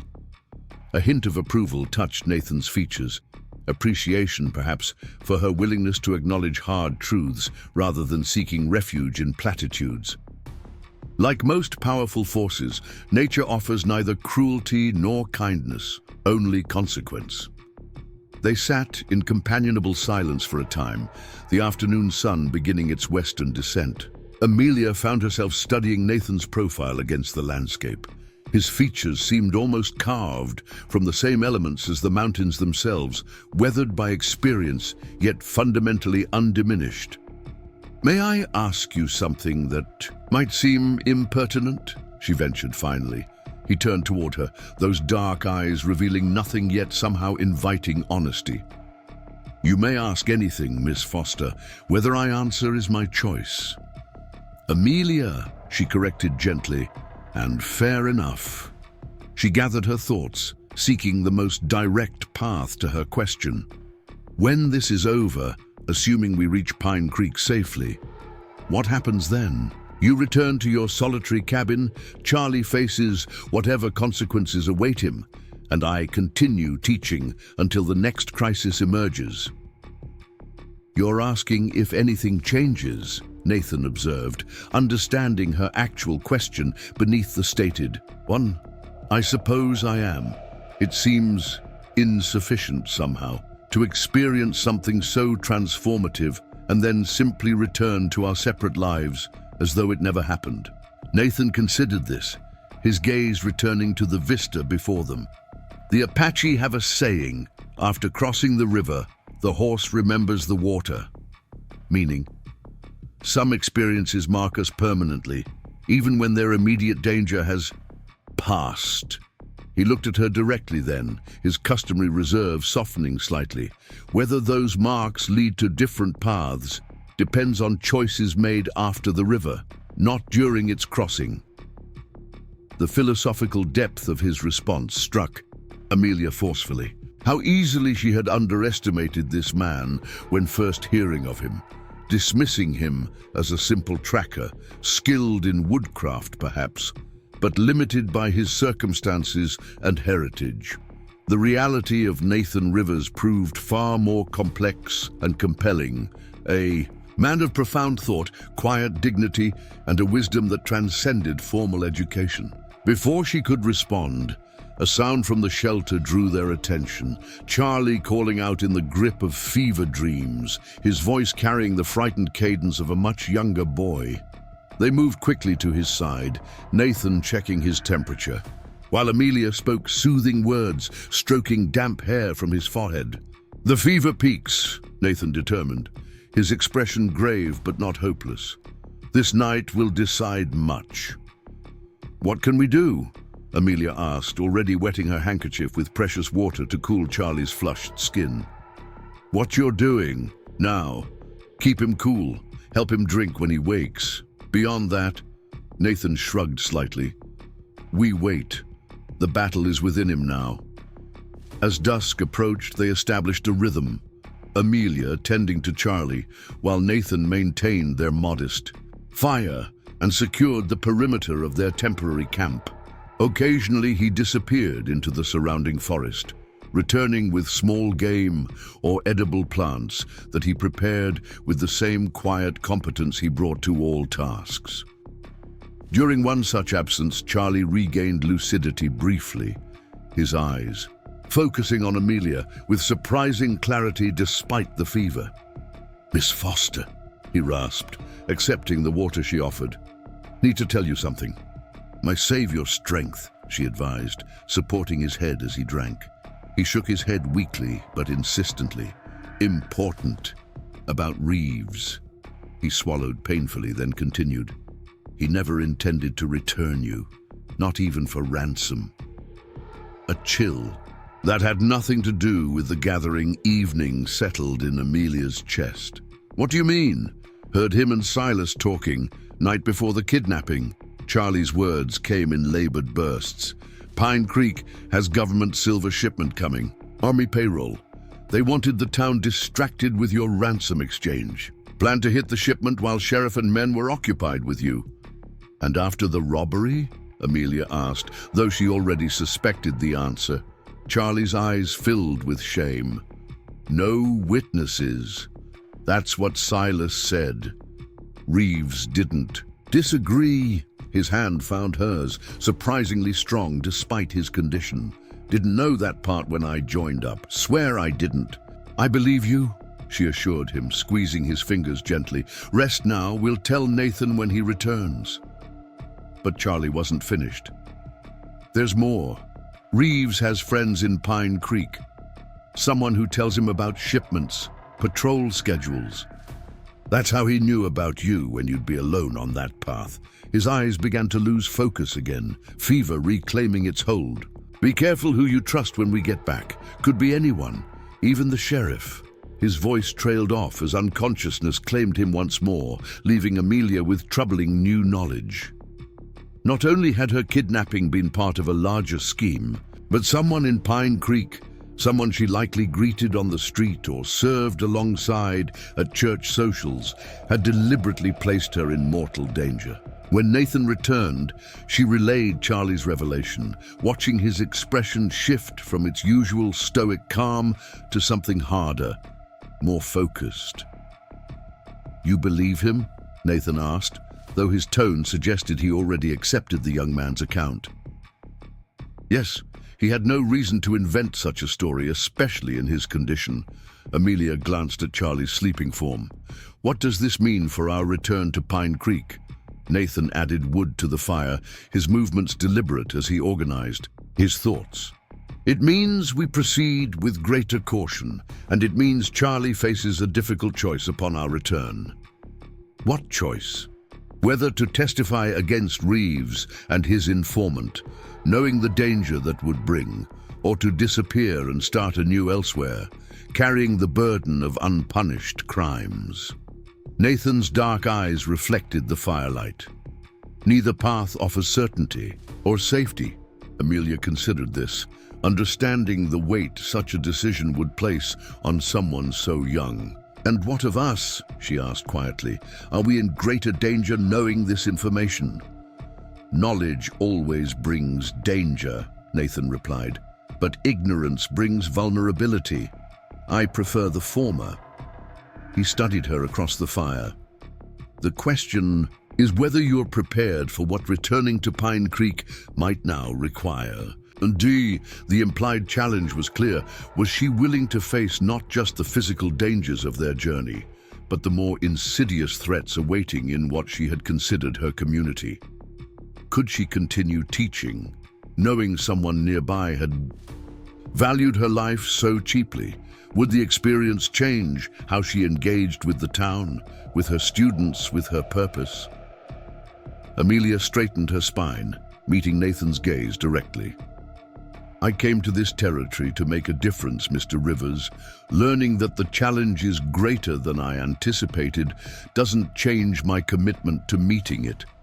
Something like approval flickered in Nathan's expression.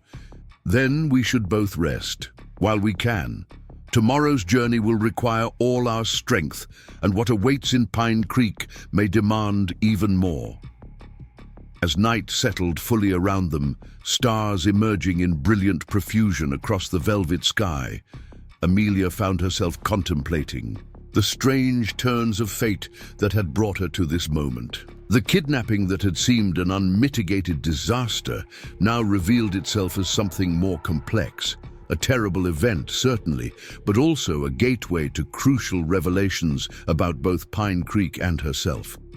She glanced at Nathan, who had positioned himself between their shelter and the most likely approach, his back straight against a tree trunk, rifle across his knees. In profile against the firelight, he embodied a uniqueness that transcended simple categories.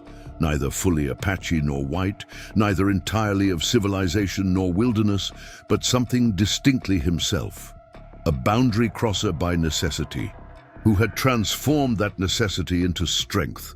Perhaps that was the lesson emerging from this ordeal, that boundaries, whether between cultures, experiences, or versions of oneself, were not barriers but doorways. That crossing them, however, painful or frightening, offered possibilities unavailable to those who remained safely on familiar ground. With that thought providing unexpected comfort, Amelia settled beside Charlie's fevered form, one hand resting lightly on his forehead to monitor his condition through the night. Whatever tomorrow brought, further dangers on the trail, confrontations in Pine Creek, or challenges yet unimagined, she would face it with clearer understanding of both the territory and herself. The fire crackled softly, sending sparks upward to join the stars. Nathan's watchful presence provided security beyond mere physical protection. And somewhere in the distance, a coyote called to its brethren, a reminder that this land had witnessed countless human struggles before theirs and would witness countless more after they were gone. In that moment, despite uncertainty and danger still ahead, Amelia felt a curious sense of belonging, not to Pine Creek specifically, but to the larger story unfolding across this rugged territory. A story in which she had unexpectedly found her place alongside an Apache tracker and a former outlaw, each seeking their own version of redemption in a land that demanded truth above all else. Dawn arrived with merciful clarity, the storm's fury completely spent, leaving behind a washed landscape and crystal air. Amelia woke to find Nathan already moving about their small camp, preparing a tea from freshly gathered plants. Charlie's condition had improved marginally during the night. His fever had broken shortly before sunrise, leaving him weak but lucid, his eyes clearer as he accepted the steaming cup Nathan offered. "This will help restore your strength," the tracker explained, his tone matter-of-fact rather than compassionate, yet somehow more reassuring for its practical certainty. Charlie drank without complaint, grimacing at the bitter taste but recognizing the necessity. "How far to Pine Creek from here?" he asked when he had finished. Nathan considered the terrain visible from their vantage point, mentally calculating routes and obstacles. 2 days at our current pace. 1 if we pushed hard and you were stronger. "I won't slow us down," Charlie insisted, attempting to sit up straighter and immediately regretting the movement. "Rushing serves no purpose if you collapse halfway," Nathan replied calmly. "We rest today, make steady progress tomorrow. The storm has delayed any pursuit, and Pine Creek isn't going anywhere." Amelia intervened gently, seeing frustration building in Charlie's expression. "Mr. Rivers is right. Another day of recovery will make the journey safer for all of us." She glanced at Nathan. "Though I should like to send word to Pine Creek if possible. They must be worried." A subtle shift in Nathan's demeanor suggested her concern had touched something deeper than practical considerations. "There's a hunting camp a half-day's ride north of here. Apache hunters who sometimes carry messages to settlements. I can reach them and return by nightfall." "Alone?"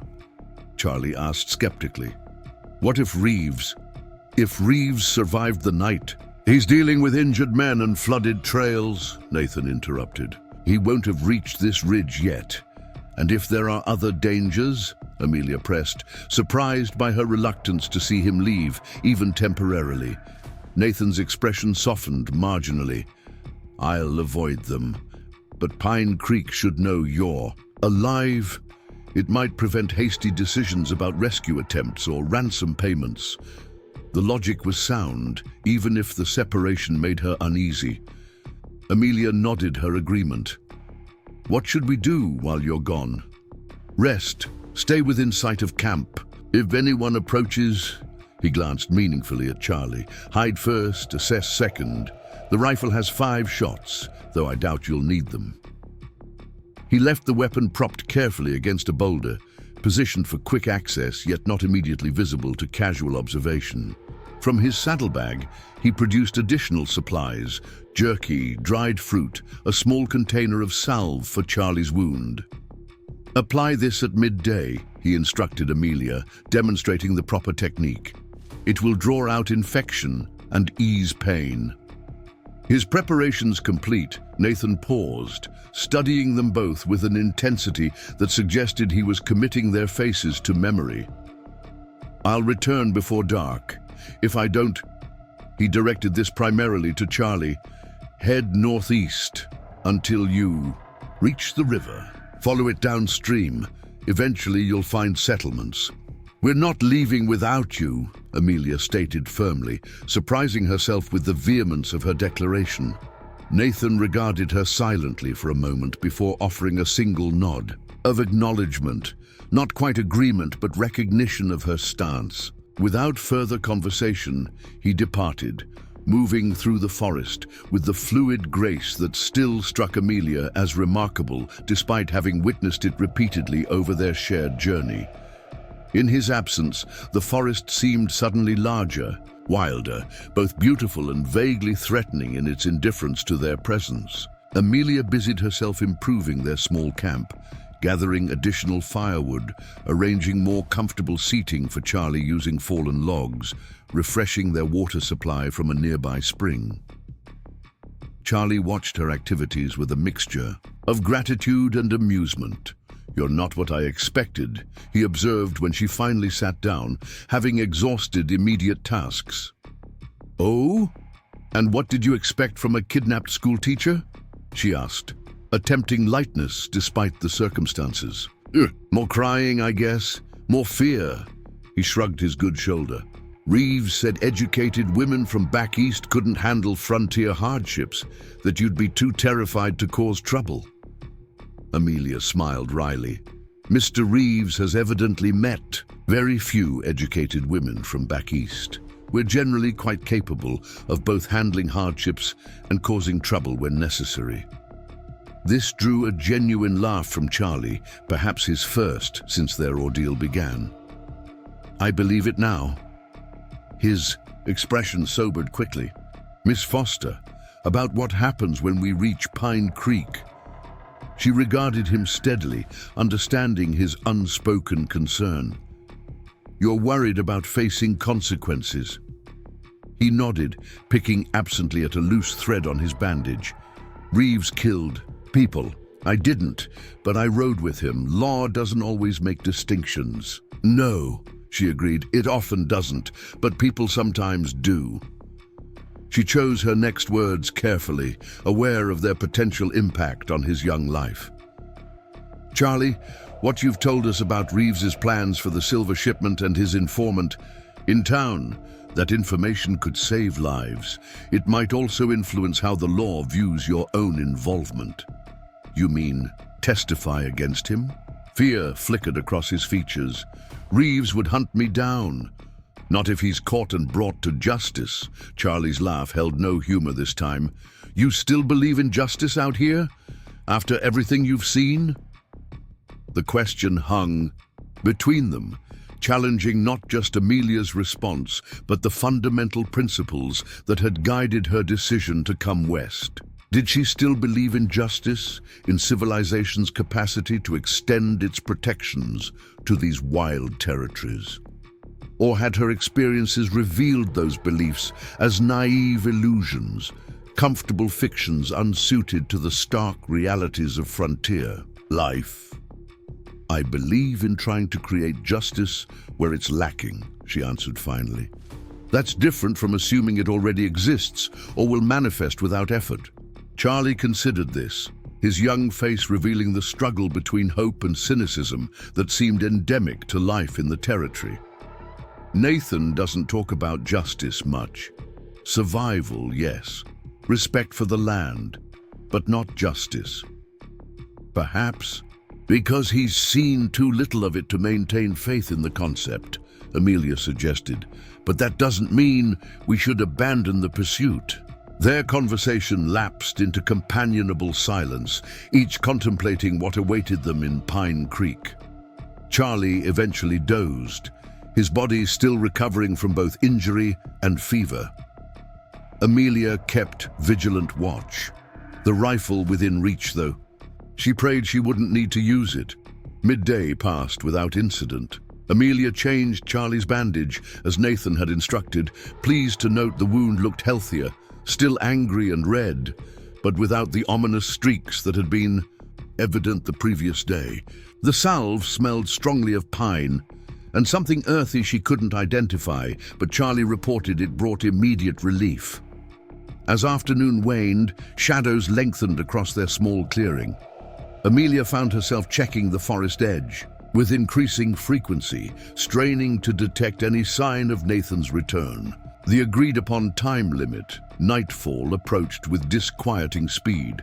Charlie noted her concern, but said nothing, his own eyes scanning the trees whenever he thought she wasn't looking. The sun had nearly touched the western ridge when a twig snapped in the underbrush to their east. Both Amelia and Charlie froze, their gazes locking momentarily before turning toward the sound. Charlie reached slowly for the rifle while Amelia moved toward the shelter, preparing to conceal themselves as Nathan had advised. Before they could complete these actions, Nathan emerged from the trees, moving with his characteristic silence. Despite the deliberate twig snap that had announced his approach, relief flooded through Amelia, so intense it nearly made her lightheaded. "You're later than expected," she observed, striving for composure despite her racing heart. "The hunters had already dispatched a messenger to Pine Creek," Nathan explained, settling beside the fire with evident weariness. "I waited to ensure the message was properly understood." "And was it?" Charlie asked. Nathan nodded. "They know you're alive, that the Reeves gang was responsible, and that you're being brought back safely. The rest," he glanced meaningfully at both of them, "we can share when we arrive." "Did they mention the silver shipment?" Amelia pressed. "No. Perhaps it hasn't arrived yet. Or perhaps their informant keeps such information close." Nathan studied the fire, his expression thoughtful. "Either way, we should reach Pine Creek before the exchange was scheduled. There's still time to prevent whatever Reeves planned." Charlie shifted uncomfortably. "Assuming anyone believes us without Reeves in custody." "They'll believe evidence," Nathan replied. "And every man leaves traces of his intentions, whether he means to or not." They ate a simple meal as darkness settled. Around them, the night chorus of insects and distant coyotes providing natural accompaniment to their quiet conversation. Nathan shared observations from his journey. Game trails showing heavy use, suggesting the storm had displaced animal populations. A hawk's nest with newly hatched young. Wildflowers already pushing through mud deposited by the flood. His descriptions revealed a profound attention to detail that transcended mere survival skills, reflecting instead a deep connection to the land and its rhythms. Amelia found herself entranced by this glimpse into how he perceived the world, not as territory to be conquered or resources to be exploited, but as a complex living system of which humans form just one part. "You see things differently," she observed when he finished describing a particular rock formation's resemblance to a sleeping buffalo. "Most people would walk past these details without noticing. Most people are busy looking for what they expect to find," Nathan replied, adding a branch to their fire. "They miss what's actually there." "And what do you see when you look at Pine Creek?" Charlie asked unexpectedly. Nathan considered the question with unusual care, suggesting it touched something significant. "I see a place trying to decide what it wants to become," he answered finally, "built on ground that belonged to others, filled with people running either toward something or away from something. Temporary in many ways, yet convinced of its permanence." "You don't consider it home, then?" Amelia's question emerged, softer than intended. "Home isn't always a place," Nathan said, his dark eyes reflecting firelight. "Sometimes it's a purpose. Sometimes it's people who see you clearly." The simple profundity of his statement resonated deeply with Amelia. Home as purpose rather than location. Home as connection rather than structure. It explained much about Nathan's apparent comfort in wilderness that would terrify most settlers. He moved through the world, carrying his belonging within rather than seeking it externally. Their conversation gradually waned as weariness claimed them. Nathan insisted on taking the first watch despite having traveled all day, promising to wake Charlie for the second. Amelia protested being excluded from the rotation, but relented when both men pointed out her need for uninterrupted rest before the journey resumed. Sleep came more easily than she expected, perhaps because Nathan's return had restored a sense of security she hadn't realized was so vital to her peace of mind. Her dreams were fragmented but peaceful. Images of her classroom merged with forest clearings, her students joined by wild creatures, boundaries between civilization and wilderness dissolving into harmonious coexistence. She woke to early birdsong and the aroma of fresh pine. Nathan had already broken camp, their few belongings packed and ready for departure. Charlie looked markedly improved, his color healthier, movements more fluid despite ongoing pain from his wound. "You should have woken me earlier," Amelia chided gently, accepting the cup of tea Nathan offered. "You needed rest," he replied simply. "We have ground to cover today."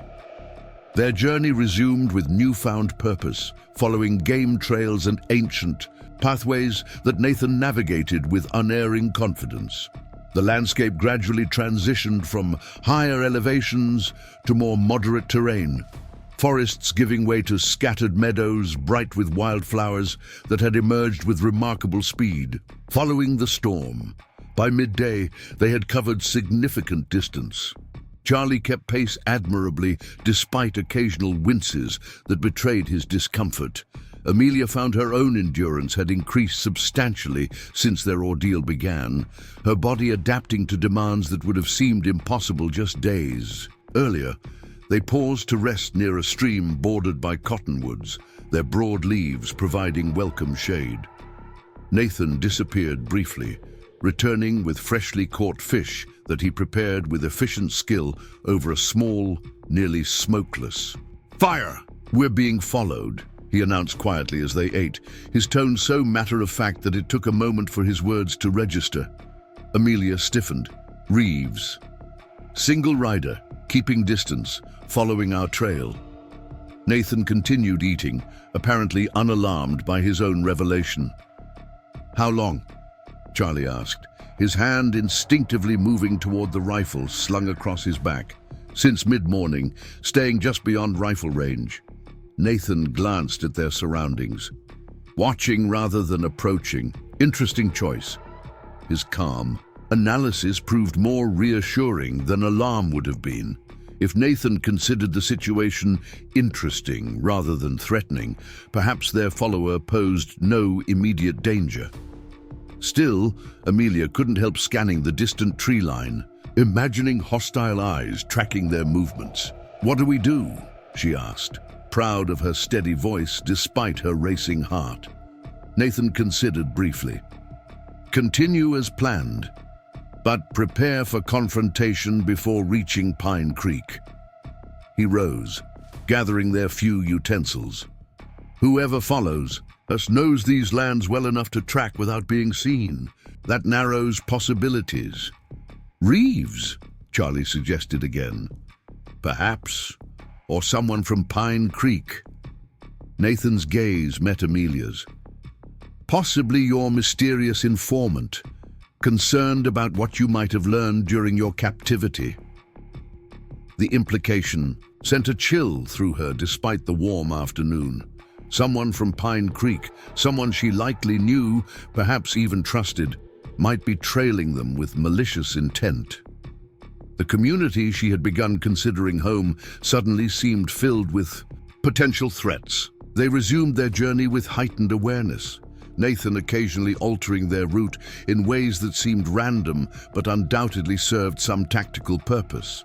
By late afternoon, familiar landmarks began appearing, rock formations Amelia recognized from previous excursions, distant glimpses of trails that eventually led to Pine Creek. "We'll reach the southwestern ridge by nightfall," Nathan announced during a brief rest. "Camp there rather than entering town in darkness." "Is that wise with someone following us?" Amelia questioned. "Wiser than arriving unannounced after dark," he replied. "Pine Creek will be nervous, possibly armed. Better to approach in daylight when intentions are clearer." Charlie nodded agreement. "Town like that, after everything that's happened, they might shoot first if we come in at night." The logic was sound, if unsettling. They continued toward the ridge Nathan had indicated, a natural elevation that would provide both defensible position and clear views of surrounding terrain. As dusk approached, he led them to a small plateau sheltered by boulders, with excellent sightlines in all directions. "Our follower has stopped," Nathan observed as they established camp, holding position about half a mile back. "Waiting for..." Something, Charlie suggested, arranging firewood with his good arm. Or someone, Nathan agreed. We'll know by morning. Despite the ominous implications of their shadow, the evening passed peacefully. They built a small fire, its light deliberately visible from a distance, a statement that they knew they were being watched and chose not to hide. Nathan positioned himself where he could observe both the approach from behind and the distant. Lights of Pine Creek, now visible as twinkling pinpricks against the darkening landscape. Amelia found herself studying those lights with complex emotions. Safety beckoned there, yet also uncertainty. Among those buildings waited her students, her purpose, her chosen life, yet also unknown dangers and difficult revelations. The town had never seemed simultaneously so welcoming and so foreign. "What will you do?" she asked Charlie, who sat nearby cleaning the rifle with meticulous care. "When we reach Pine Creek, I mean." He paused, considering the question with more maturity than she had initially credited him with. "Don't rightly know," he admitted. "Part of me wants to keep riding, put all this behind me, start fresh somewhere no one knows about Reeves or what I did, and the other part wants to make things right, or at least try to." He resumed cleaning the rifle. "My pa used to say a man can run from anything except his own nature. Guess I'm trying to figure out what mine is." "It takes courage to face consequences," Amelia observed, "more than it does to flee them." Charlie glanced toward Nathan, who appeared absorbed in monitoring their surroundings, but undoubtedly heard every word. "What do you think, Nathan? What would you do?" The tracker remained silent for long enough that they might have thought he hadn't heard. When he finally spoke, his words carried the weight of careful consideration. "The Apache have a teaching about wrong actions. They say the path of healing follows the path of harm. You must retrace your steps to find wholeness again." "Meaning?" Charlie pressed. "Meaning your instinct to make things right has wisdom in it," Nathan clarified. "Running creates a shadow that follows you. Facing your actions may be harder, but leaves no shadow." The young ex-outlaw absorbed this, nodding slowly. "Reckon that makes sense. Still scary as hell, though." A hint of something like approval touched Nathan's expression. Courage isn't about not feeling fear. It's about acting rightly despite it. Their conversation lapsed into contemplative silence as night fully claimed the sky. Amelia found herself pondering Nathan's wisdom, struck again by the depth of thought that lay beneath his quiet exterior. How easily settlers dismissed those they considered uncivilized, never recognizing the profound philosophical traditions and ethical frameworks that guided native peoples. Nathan arranged the watch rotation, insisting that Amelia take a turn, despite her previous exclusion. "You've earned your place in this circle," he explained when she expressed surprise. "And your eyes are as sharp as any." The simple statement carried unexpected impact. You've earned your place, not through social standing or education or cultural background, but through demonstrated courage, resilience, and contribution to their shared survival. In Philadelphia, her place had been assigned by birth and family connections. Here, it was earned through her actions, a fundamentally different paradigm that she found strangely liberating.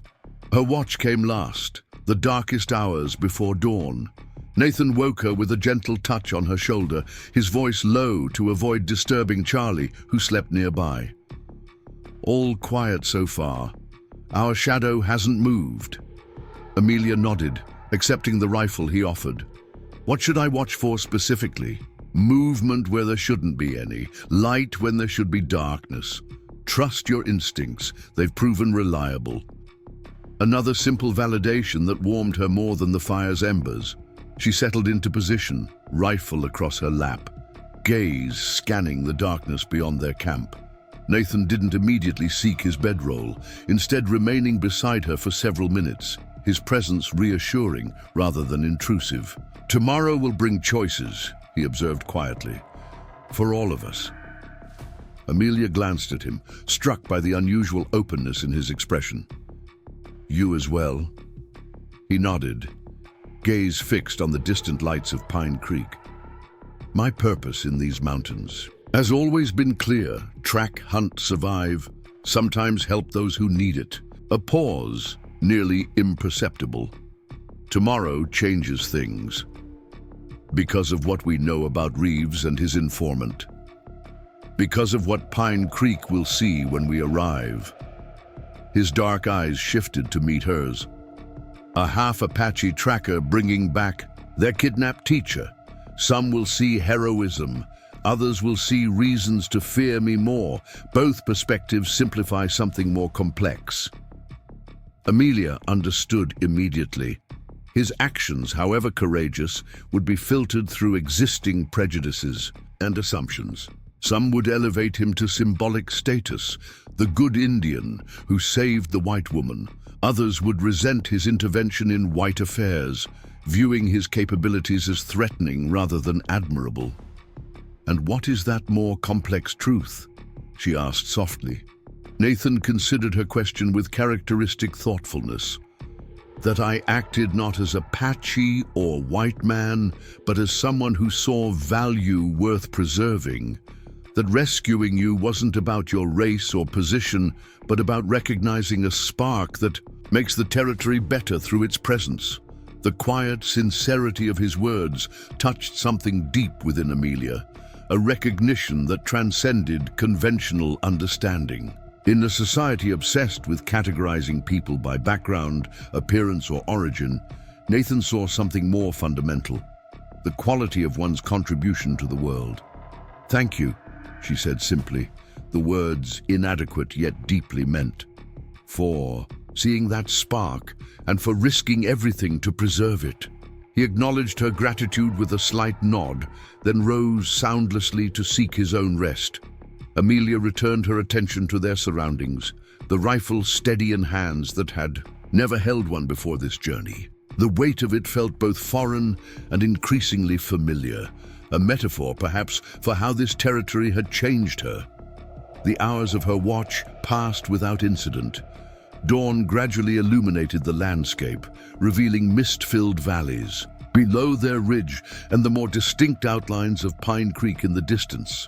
As the first golden rays touched their camp, Nathan rose and moved silently to her side. "Our shadow is gone," he observed, studying the terrain where their follower had waited throughout the night. "Departed within the hour." "Toward Pine Creek?" Amelia asked, scanning the trails below. "Yes, riding fast." His expression revealed nothing, but tension radiated from his posture. "They carry news of our approach." Charlie joined them, his young face showing both anticipation and dread. "So they'll be waiting for us?" "Yes," Nathan confirmed. "For better or worse, Pine Creek knows we're coming." Amelia studied the town in the distance, buildings taking shape in the morning light, smoke rising from chimneys, the white clapboard.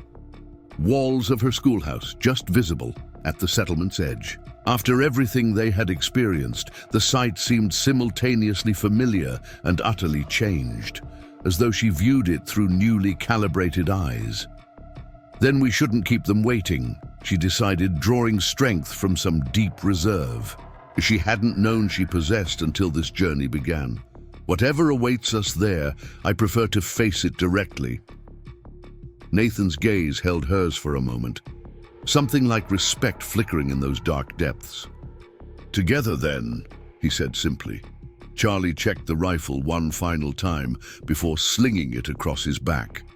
"Together," he echoed, straightening his shoulders despite his injury. As they gathered their few belongings and prepared for the final leg of their journey, Amelia felt a curious calm settle over her. The dangers ahead remained real. Reeves might have survived, his informant undoubtedly waited in Pine Creek, and the reception they would receive remained uncertain. Yet something fundamental had shifted during their ordeal in the wilderness. She had discovered capacities within herself, previously untested. She had witnessed courage in the most unlikely places, a young outlaw choosing integrity despite lifelong evidence that the world rewarded its absence. A man between worlds, creating his own path rather than accepting limitations imposed by either. Most importantly, she'd experienced a kind of fellowship that transcended social boundaries, based not on background or position, but on shared purpose and mutual respect. Whatever Pine Creek held, she would face it carrying these revelations, not as abstract principles taught in Eastern schoolrooms, but as lived truths earned through shared danger and discovered strength. The teacher had become student. The captive had found freedom of an unexpected kind. The sun fully crested the eastern mountains as they began their descent toward Pine Creek. 3 figures moving in formation down the ridge. The silent Apache, Tracker, the wounded young ex-outlaw, and the schoolteacher whose kidnapping had catalyzed transformations none could have anticipated. Behind them, wilderness stretched vast and indifferent to human concerns. Ahead, civilization waited with its comforts and complexities, its prejudices and possibilities. Between these realms they traveled, carrying with them stories that would challenge assumptions on both sides of that permeable boundary. In that liminal space between worlds, Amelia realized perhaps the most important lessons were learned. And in Nathan Rivers, who navigated these territories with hard-won wisdom, she had found not just a rescuer, but a guide to possibilities she had never imagined awaited in this rugged, unforgiving land. Pine Creek came into view with each step of their descent, the town now fully illuminated in morning light. Smoke rose from chimneys, horses stood hitched outside the saloon, and figures moved through the streets with purpose. A deceptively normal scene that belied the tension awaiting them. As they approached the outskirts, Nathan paused, studying the settlement with narrowed eyes. "Something's wrong," he observed quietly. "Too many horses at the sheriff's office. Men with rifles on the hotel roof." Amelia followed his gaze, noting the unusual activity he'd identified. "They're expecting trouble, or preparing to create it," Charlie added grimly, adjusting the rifle on his shoulder. Nathan considered their options with characteristic thoroughness. "We could circle around, approach from the schoolhouse side. Fewer people, better cover if needed."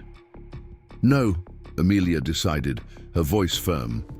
"We enter directly, openly. I won't skulk into town like a criminal when I've done nothing wrong." A flicker of something, approval, perhaps admiration, crossed Nathan's face. "Very well, but stay between us. If shooting starts, move to cover immediately." They resumed their approach, now walking the main road that led directly into Pine Creek. Their presence was noticed almost immediately.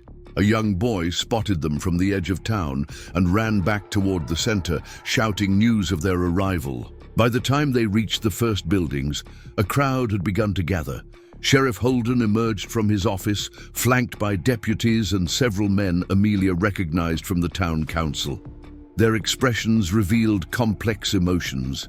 Relief at seeing her alive mixed with wariness regarding her companions. Behind them, faces filled windows and doorways, the entire town seemingly holding its breath.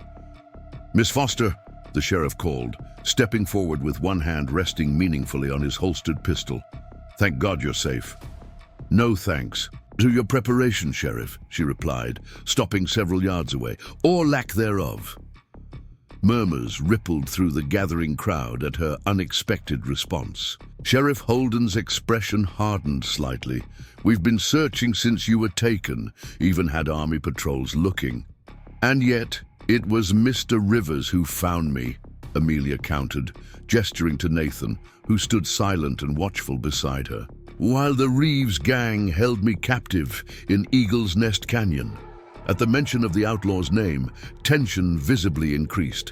Several hands moved closer to weapons. The sheriff's gaze shifted to Charlie, recognition dawning.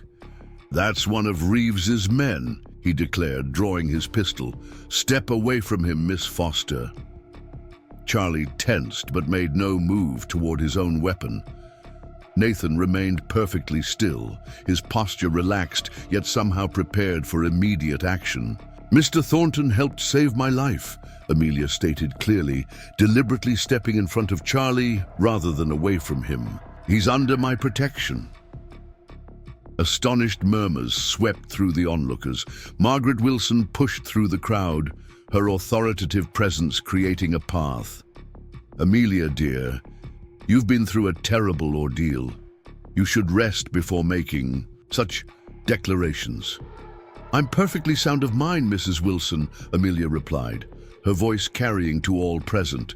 "And I have information vital to this town's safety. Information concerning a planned robbery of the government silver shipment, and an informant who works with the Reeves gang." The effect of her words was immediate and electric. Shock registered on numerous faces. Several men exchanged uneasy glances. The sheriff's complexion paled visibly. "That's a serious accusation," he managed, still pointing his pistol toward Charlie. "What proof do you have?" "Charlie," Nathan said quietly, "tell them what you told us." The young man straightened despite his wounded arm, facing the townsfolk directly. "Jackson Reeves plans to hit the Army payroll shipment scheduled for delivery tomorrow. He kidnapped Miss Foster as a distraction, figured the town would be focused on her ransom exchange while his men robbed the shipment." He swallowed hard before adding, "And he has help in Pine Creek, someone who tells him about shipments, schedules, valuable targets." Sheriff Holden lowered his pistol slightly, uncertainty evident in his expression. "And you expect us to believe the word of an outlaw?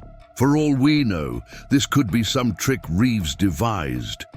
"It's no trick," Amelia declared, her gaze sweeping the gathered townspeople. "And regardless of what you think of Mr. Thornton, you should consider the possibility that someone among us has betrayed this town. Someone who didn't hesitate to place me in mortal danger to serve their own interests." Her words cast an immediate pall over the assembly. Neighbors regarded each other with newfound suspicion. The sheriff holstered his weapon slowly, his features troubled.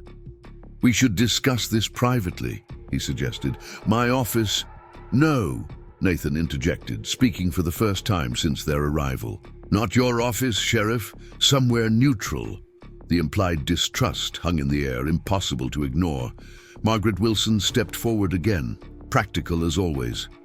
"The schoolhouse, then? It belongs to the town, not any individual." Agreement rippled through the crowd.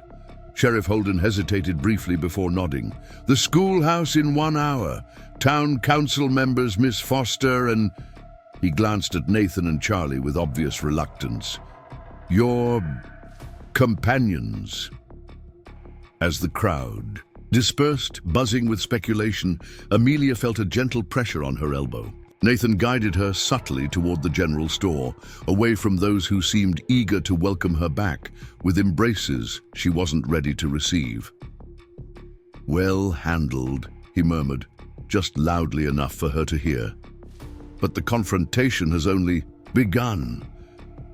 "I know," she replied, suddenly aware of bone-deep exhaustion that had been held at bay by necessity until now. "But truth needs light to grow, even painful truth." The hour before the meeting passed in a blur of necessary activities. Cleaning up at the wash basin in her small rented room, changing into fresh clothing, accepting a hot meal from the surprisingly solicitous general store owner and his wife. Nathan and Charlie remained close, the former still watchful, the latter increasingly nervous as their meeting approached. When they entered the schoolhouse precisely 1 hour later, they found it already occupied by the town's leadership. Sheriff Holden, Margaret Wilson, Mayor Jenkins, and 4 council members whose expressions ranged from openly hostile to cautiously neutral. Nathan positioned himself near the door, a tactical choice that allowed him to observe everyone while maintaining access to the exit if needed. Mayor Jenkins opened the discussion, his tone attempting authority undermined by evident discomfort. Miss Foster, while we're all relieved by your safe return, these accusations about a traitor among us are extraordinarily serious. Before we proceed further, we need to know exactly what evidence supports such claims. Amelia recounted her ordeal. With precise clarity, the ambush, her captivity, Charlie's overheard conversation between Reeves and his lieutenant. She described the flood, Nathan's rescue, and their journey back to Pine Creek, omitting nothing essential while keeping emotion from coloring her narrative. When she finished, silence filled the schoolroom. Sheriff Holden broke it with a skeptical grunt. This still amounts to the word of an outlaw, and he gestured vaguely toward Nathan. A half-breed tracker against an established citizen of Pine Creek. Without knowing who you're accusing, how can we possibly investigate? You misunderstand, Sheriff, Nathan said quietly from his position by the door. We're not here to present a finished investigation. We're warning you of imminent danger and a breach of trust. The investigation begins now. Charlie stepped forward, his young face betraying nervous determination.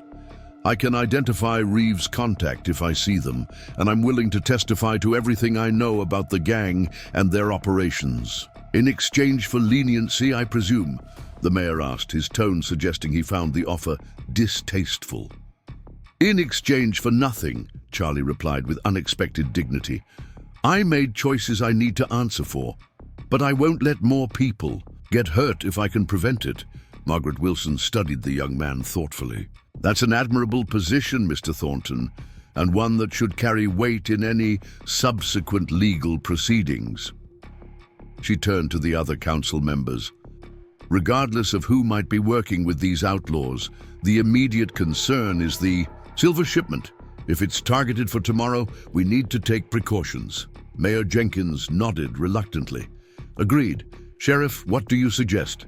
Holden shifted uncomfortably, avoiding Nathan's steady gaze. We could postpone the shipment, but that requires authorization from the army. Alternatively, we could arrange additional security, create the appearance of business as usual while having armed men positioned strategically. A trap, Nathan observed, his tone neutral, but effective only if those planning it are trustworthy. The implication hung heavy in the air. Holden's face flushed with anger. If you have something to say directly, Tracker, then say it. Very well.